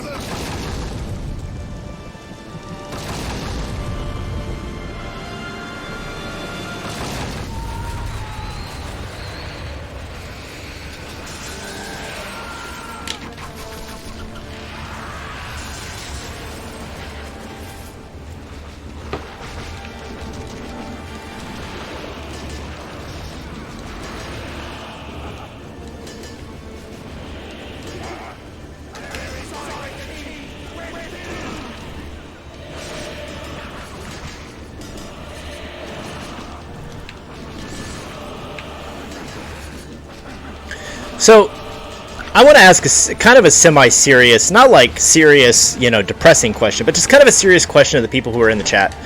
Like, what is a dream? What's a dream job that you have always wanted to have, or something you've always wanted to try as a career, even for a day? What would it be? Because everybody's got something. What would it be?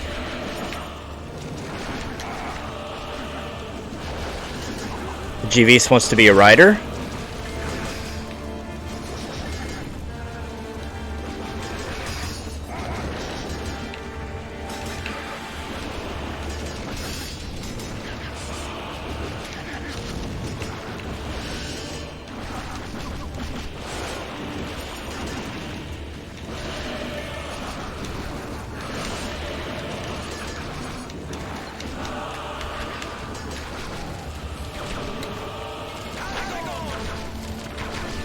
You'd love to write erotic fiction.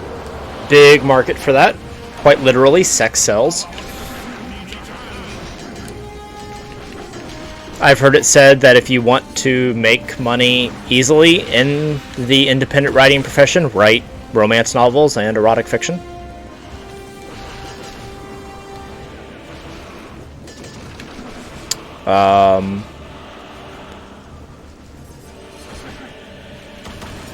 I would love to be combination stuntman, like Wolf Angel would love to be a full-time gamer. Oh yeah, that's like that's the dream for a lot of us. I would love to be a stuntman or be a voiceover artist. I think would be a lot of fun for video games.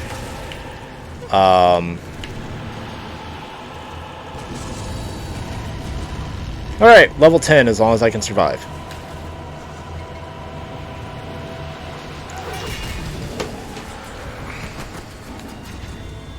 I am very excited. A friend of mine, I can say this now.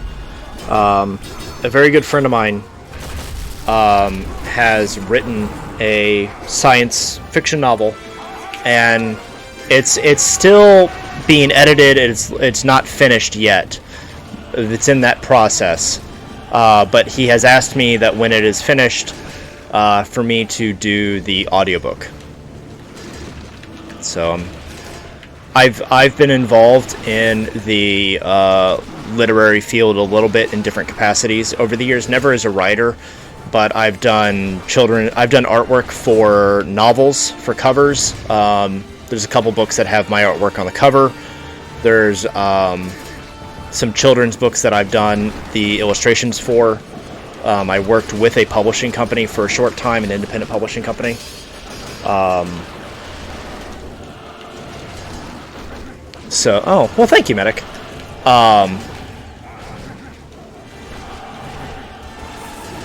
And so, like, to do an audiobook would be a fantastic thing.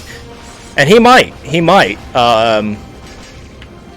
I'll have to. I've only seen one chapter of the book, and actually, what he sent me as a preview was chapter 2, because he didn't want to give away too many spoilers. He just wanted it read as a kind of out of context.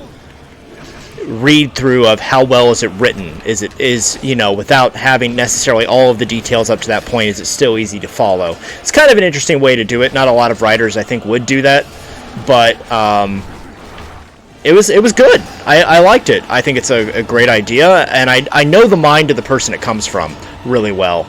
He's I won't say who, because I'm going to leave it as a surprise, and I'll wait for him to announce it. But he is one of ours at GNN, and he's a very, very close friend of mine. So when he asked me to do it, I was absolutely honored to do it.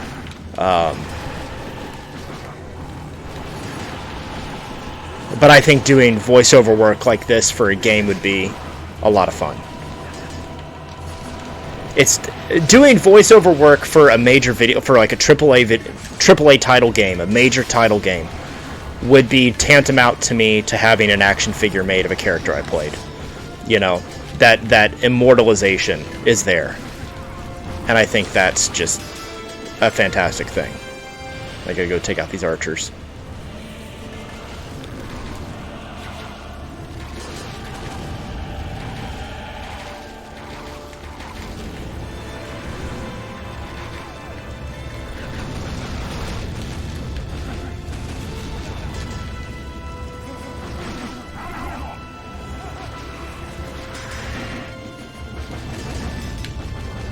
The only thing is that I don't really have a good sound studio setup. I've got I mean, this is a really great microphone and everything, and I've got, you know, these work really well as monitors for audio and for blocking out kind of the surrounding room. But I would need to upgrade this room a little bit to really block out outside noise, so that I have less editing on the audio on the back end. So that'll be kind of like the one thing with it that's going to be a little bit tricky on my end to do, but I think it'll still be a lot of fun, and I think it'll be its own challenge. That'll be really neat. Ah, I died. I think it's because my hand is cramping. Ah. Let's see how much time I got. I got less than an hour left. I tell you what, I know you redeemed for me to do Aragorn's thing, but this is going to take forever, and there's no way I'm going to be able to get through all of that, and I do want to finish Two Towers Night. So here's what I'm going to do. I've beat all the levels with everybody.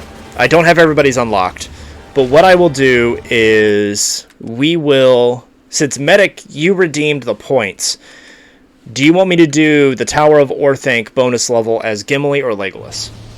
I just don't have it unlocked as Aragorn, but I want to get this done on my stream tonight. So, Tower of Orthanc as Legolas. Oh yeah, the secret codes.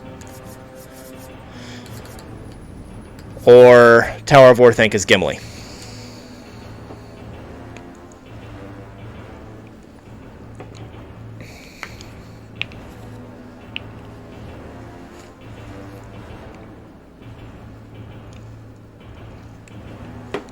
Gimli. Alright. Wolf Angel says Gimli. We'll go ahead and do Gimli, just for time. Sorry, Medic.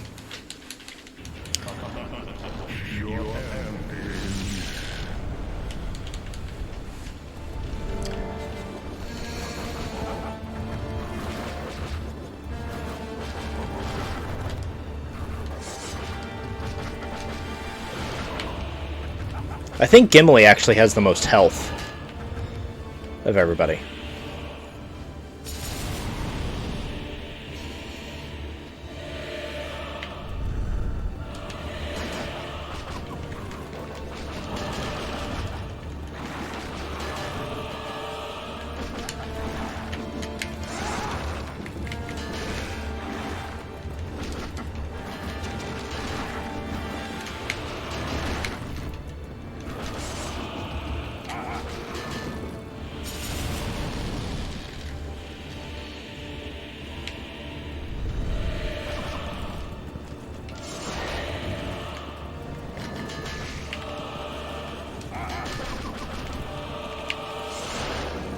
I love the rising attack. It's so useful.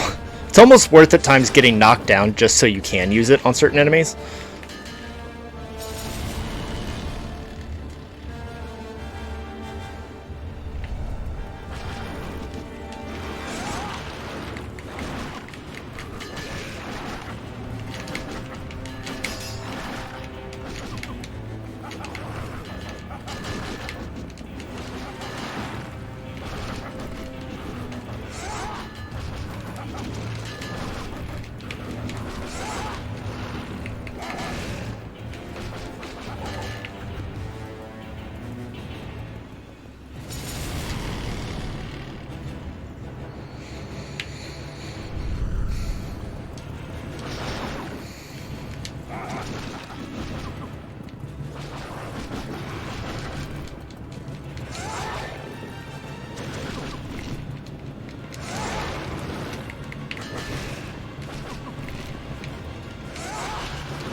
Alright, level 6.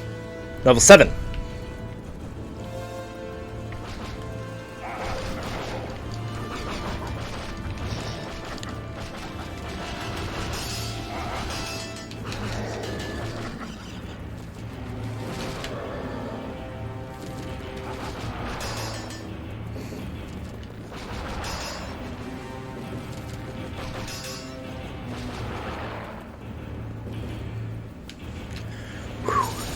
If I can just keep his health in that lower area, I'll be fine. It's when it gets up into the green that I'm going to get concerned.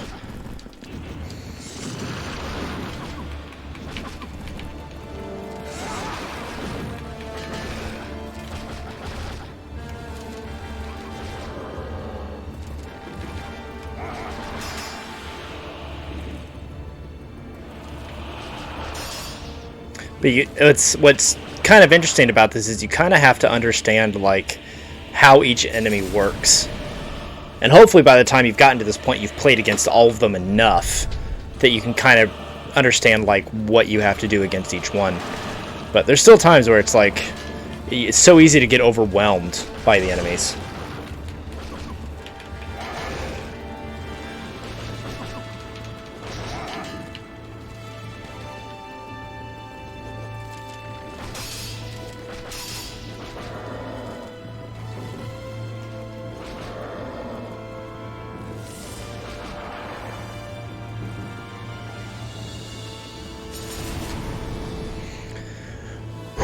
Halfway there. Now we get to the big boys.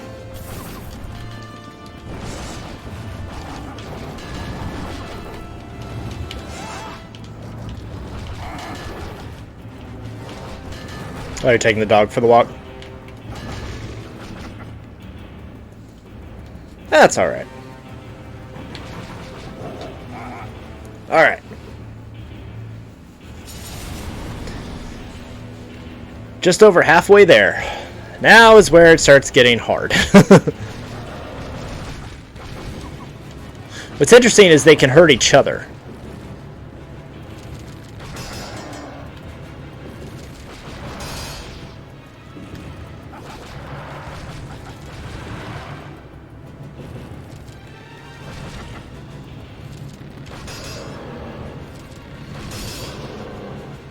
All right.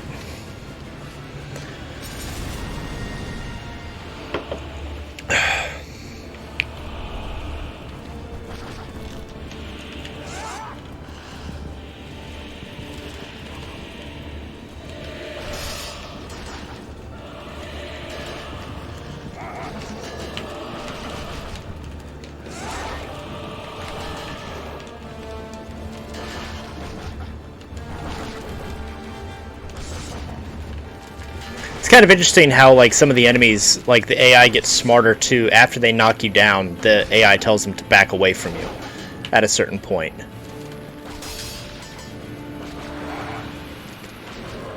And that's when they're, you know, they get just out of range of the rising attack. Like I said, if I can keep his health down in the gray area, I'll be fine. It's when we get up to where it's, like, in the green that it's going to be an issue.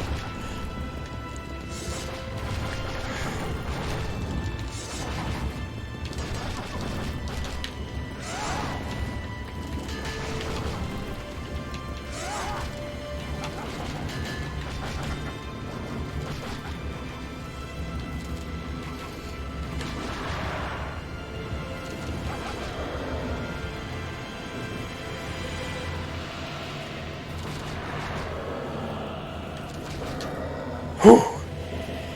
Almost there. 14.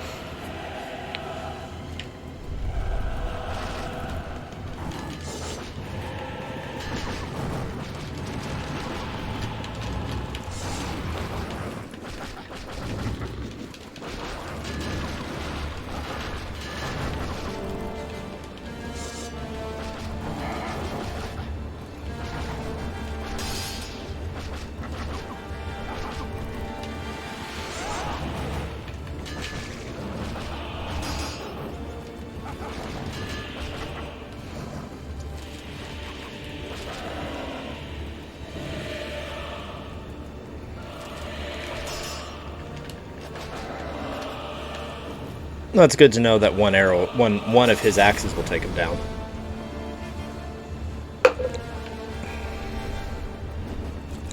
Alright, we got a bunch of archers and a troll. So let's take them out first, so that I don't have a bunch of things shooting me in the back.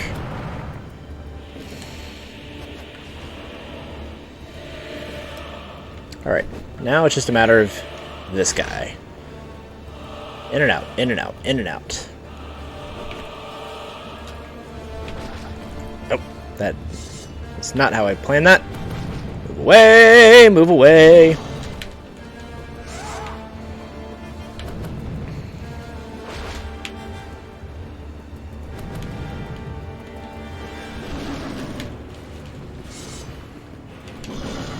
Ugh. Come on. Got him.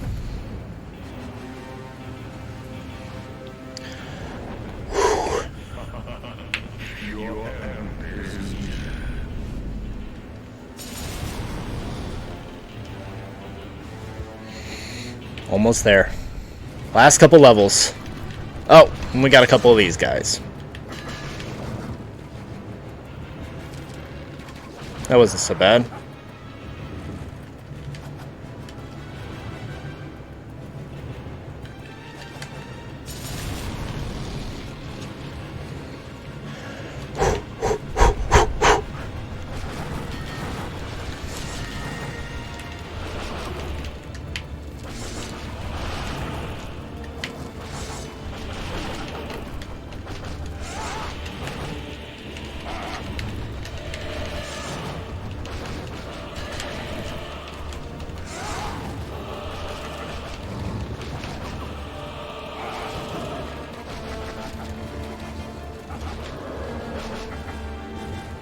Come on.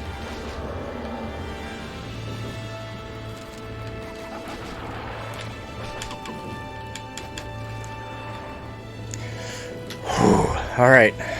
We're still in the gray with the health. We're still underneath with the health. Last couple levels, and we have another cave troll.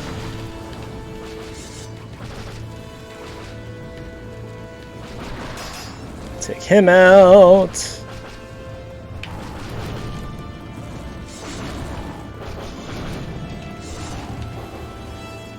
Take him out.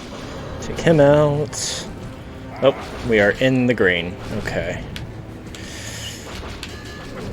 Troll's dead. See if I gain enough health back to go back into the gray.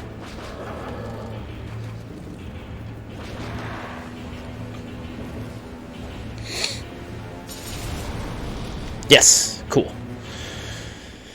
Alright, 2 more levels, 19 and 20, that's it. And we have 2 trolls. At least the trolls can kill these guys too. Or they can hurt each other, which is useful.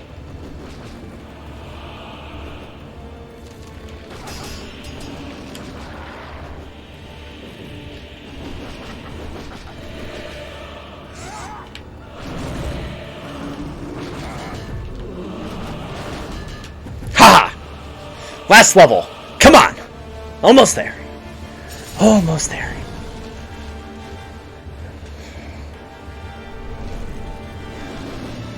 And it's chaos. So let's see if we can't drag them around to kill everybody for us. Thank you. That takes care of him. There are 3 cave trolls.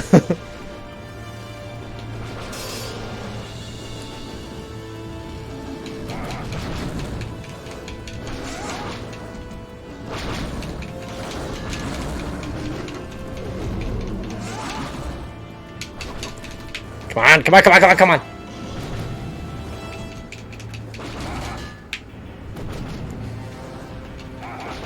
Yes! Ha ha ha ha ha! I beat it. Ha ha!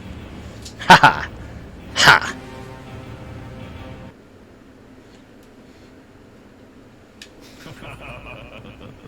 You fool. It is time for you to stop.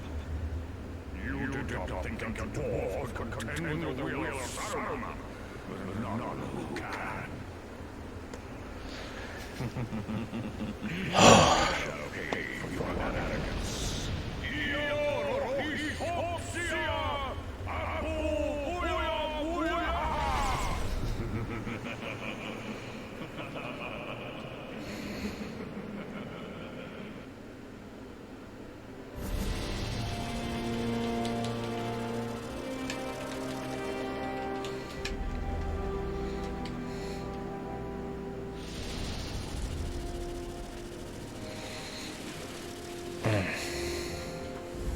Wow.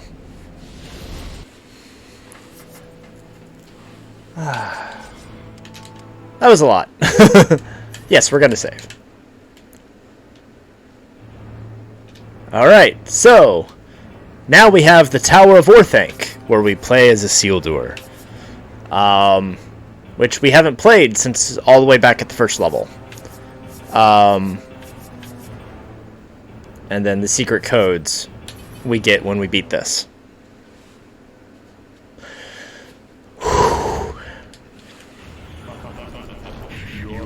Which, playing with Isildur is like playing with a slightly stronger Aragorn, if I remember right.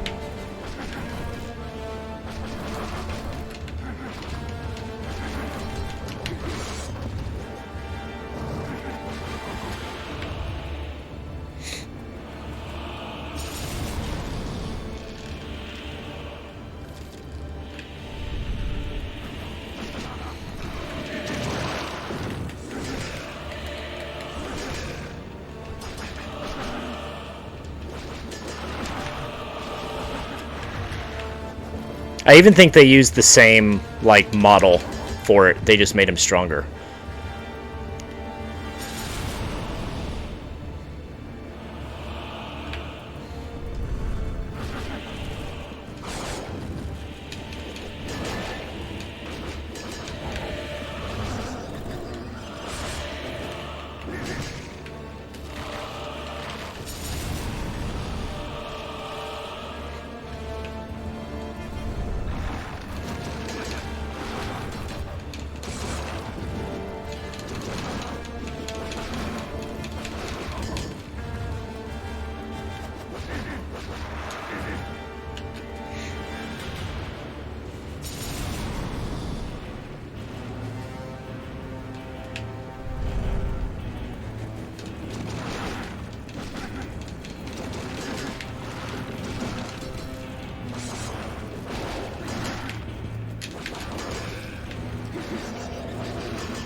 Yeah, this isn't near the challenge it was with Gimli at all.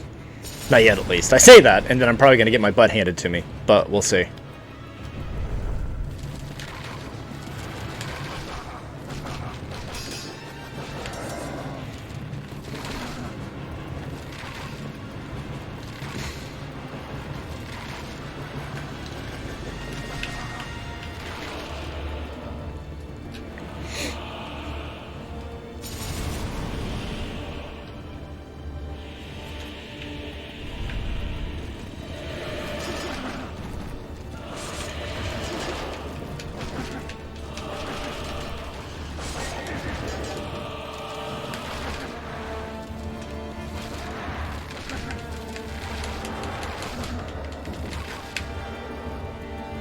He's kind of the best of all of them, because he's got like the speed and movement of Aragorn, the strength of Gimli, and the shooting speed and range damage that Legolas has.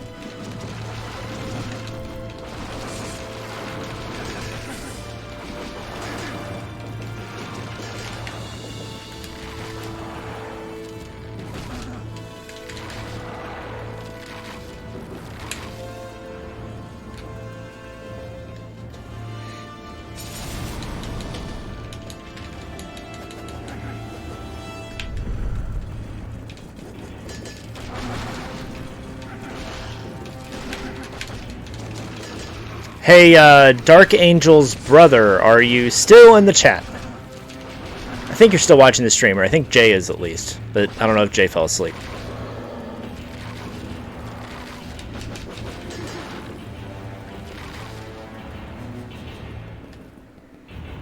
I'll see you.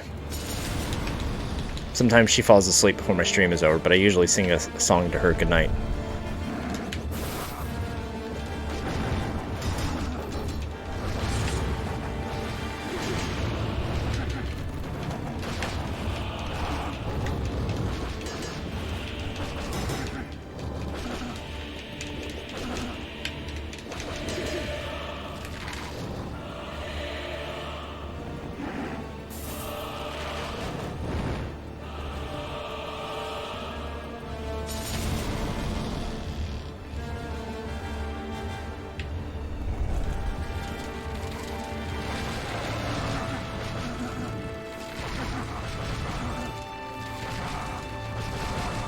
Isildur smoothie.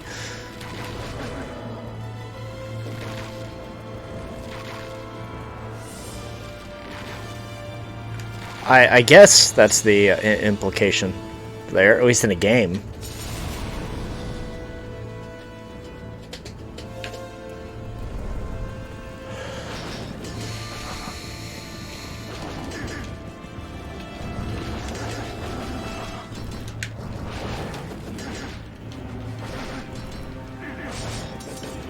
Which, I mean, Isildur was a capable fighter.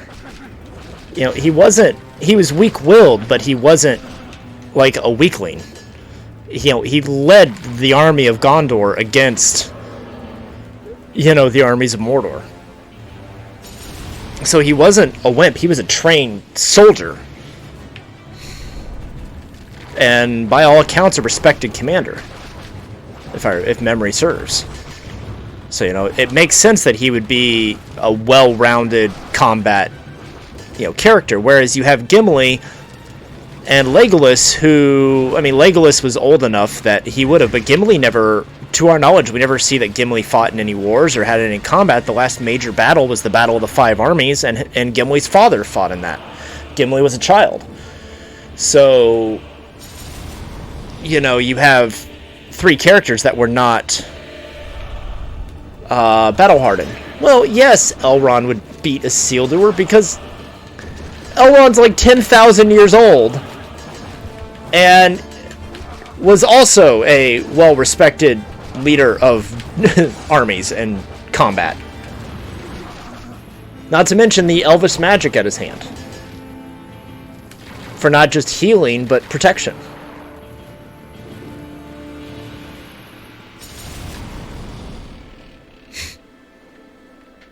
Yeah.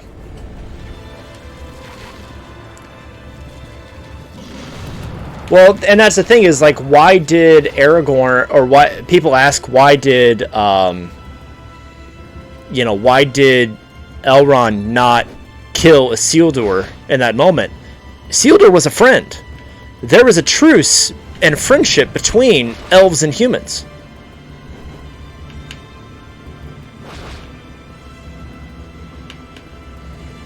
They were respected friends and comrades. And it wasn't until after that that Elrond believed that mankind was weak. Oh, Dark Age, yeah, I was just going to say, is Jay still awake? She always has me sing her a good night song, but if she's gone to sleep, I won't worry about it. But if she's still awake, then I'll do a Disney song for her.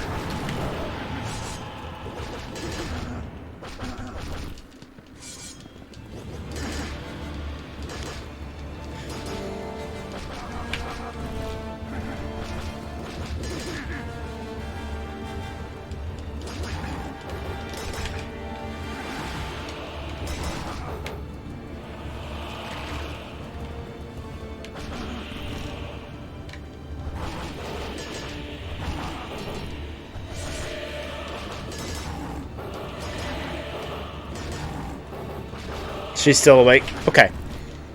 Well, tell her that when I finish with this, she'll get her bedtime song.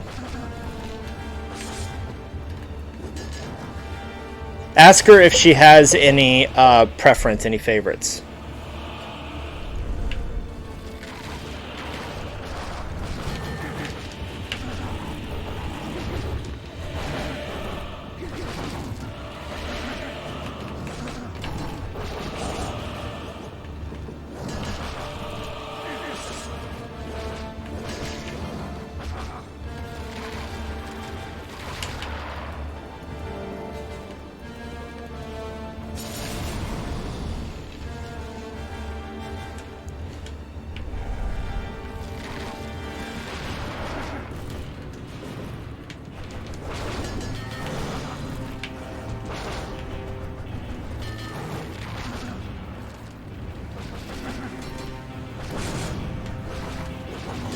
I can pick? Okay.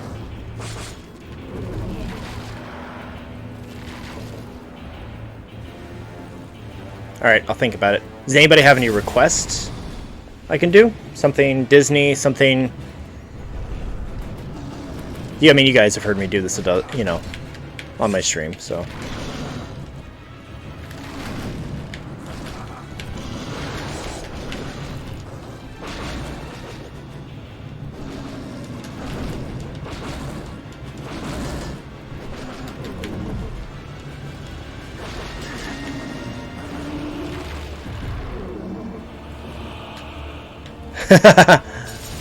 Okay, I'll do it.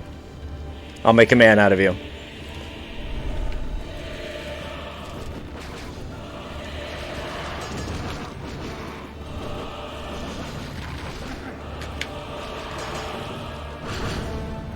You'll have to wait until I have less epic music blaring in my ears. And I'm not in the middle of being attacked by 3 cave trolls.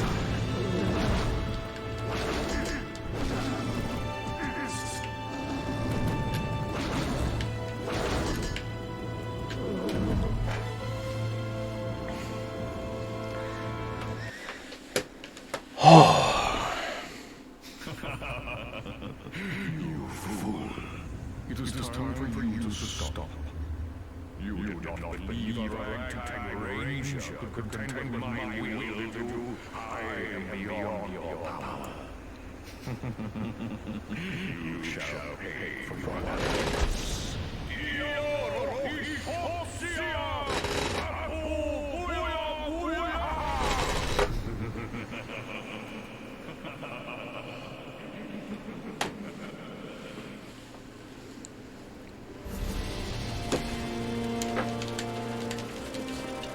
Yeah, the game basically treats it like you were Aragorn.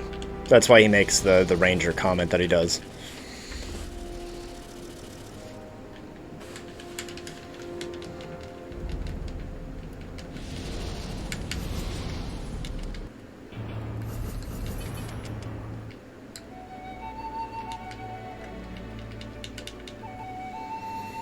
Yay! We beat the 2 towers! Secret codes! Let's see. All upgrades, invulnerable, slow-mo, infinite missiles. Nice. I forgot these were there. Press the start button to pause, hold L and R, and put the code in. Ha! Neat!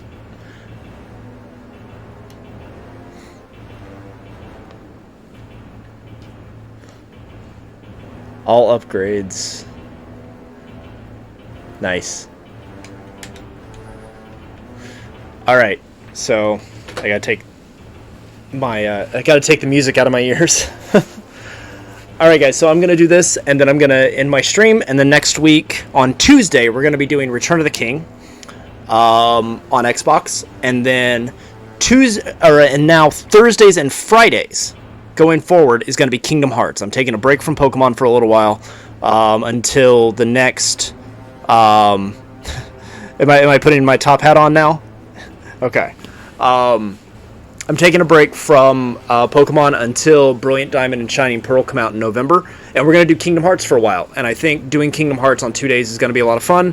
And since it's such a heavy story-based game, I didn't want to do like 1 day a week, because I found when I've done it, like when I did that with Xenogears, I missed so much of the story, and it was so hard to, like, after a week to come back into a game that I haven't played when I've been playing the other game. It's just, so we're going to do 2 days in a row every week of Kingdom Hearts for a while, and that'll be fun. So, alright, top hat, let me get that.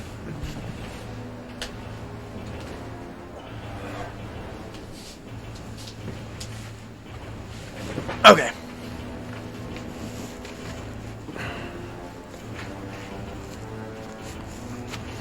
Okay.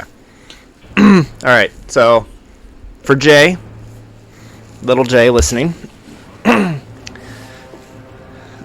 she's had me do this one a few times before, so it works. Let's get down to business to defeat the Huns. Did they send me daughters when I asked for sons? You're the saddest bunch I ever met, but you can bet before we're through, Mister, I'll make a man out of you. Tranquil as a forest, but on fire within. Once you find your center, you are sure to win. You're a spineless, pale, pathetic lot, and you haven't got a clue. Somehow I'll make a man out of you. I'm never gonna catch my breath, say goodbye to those who knew me. Boy, was I full in school for cutting jam. This guy got him scared to death, hope he doesn't see right through me.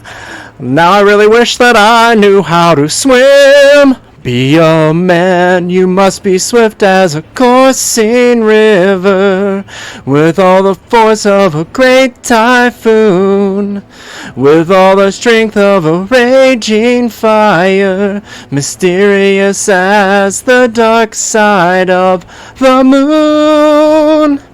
Time is racing toward us till the Huns arrive. Heed my every order, and you might survive. You're unsuited for the rage of war, so pack up, go home, you're through. How could I make a man out of you?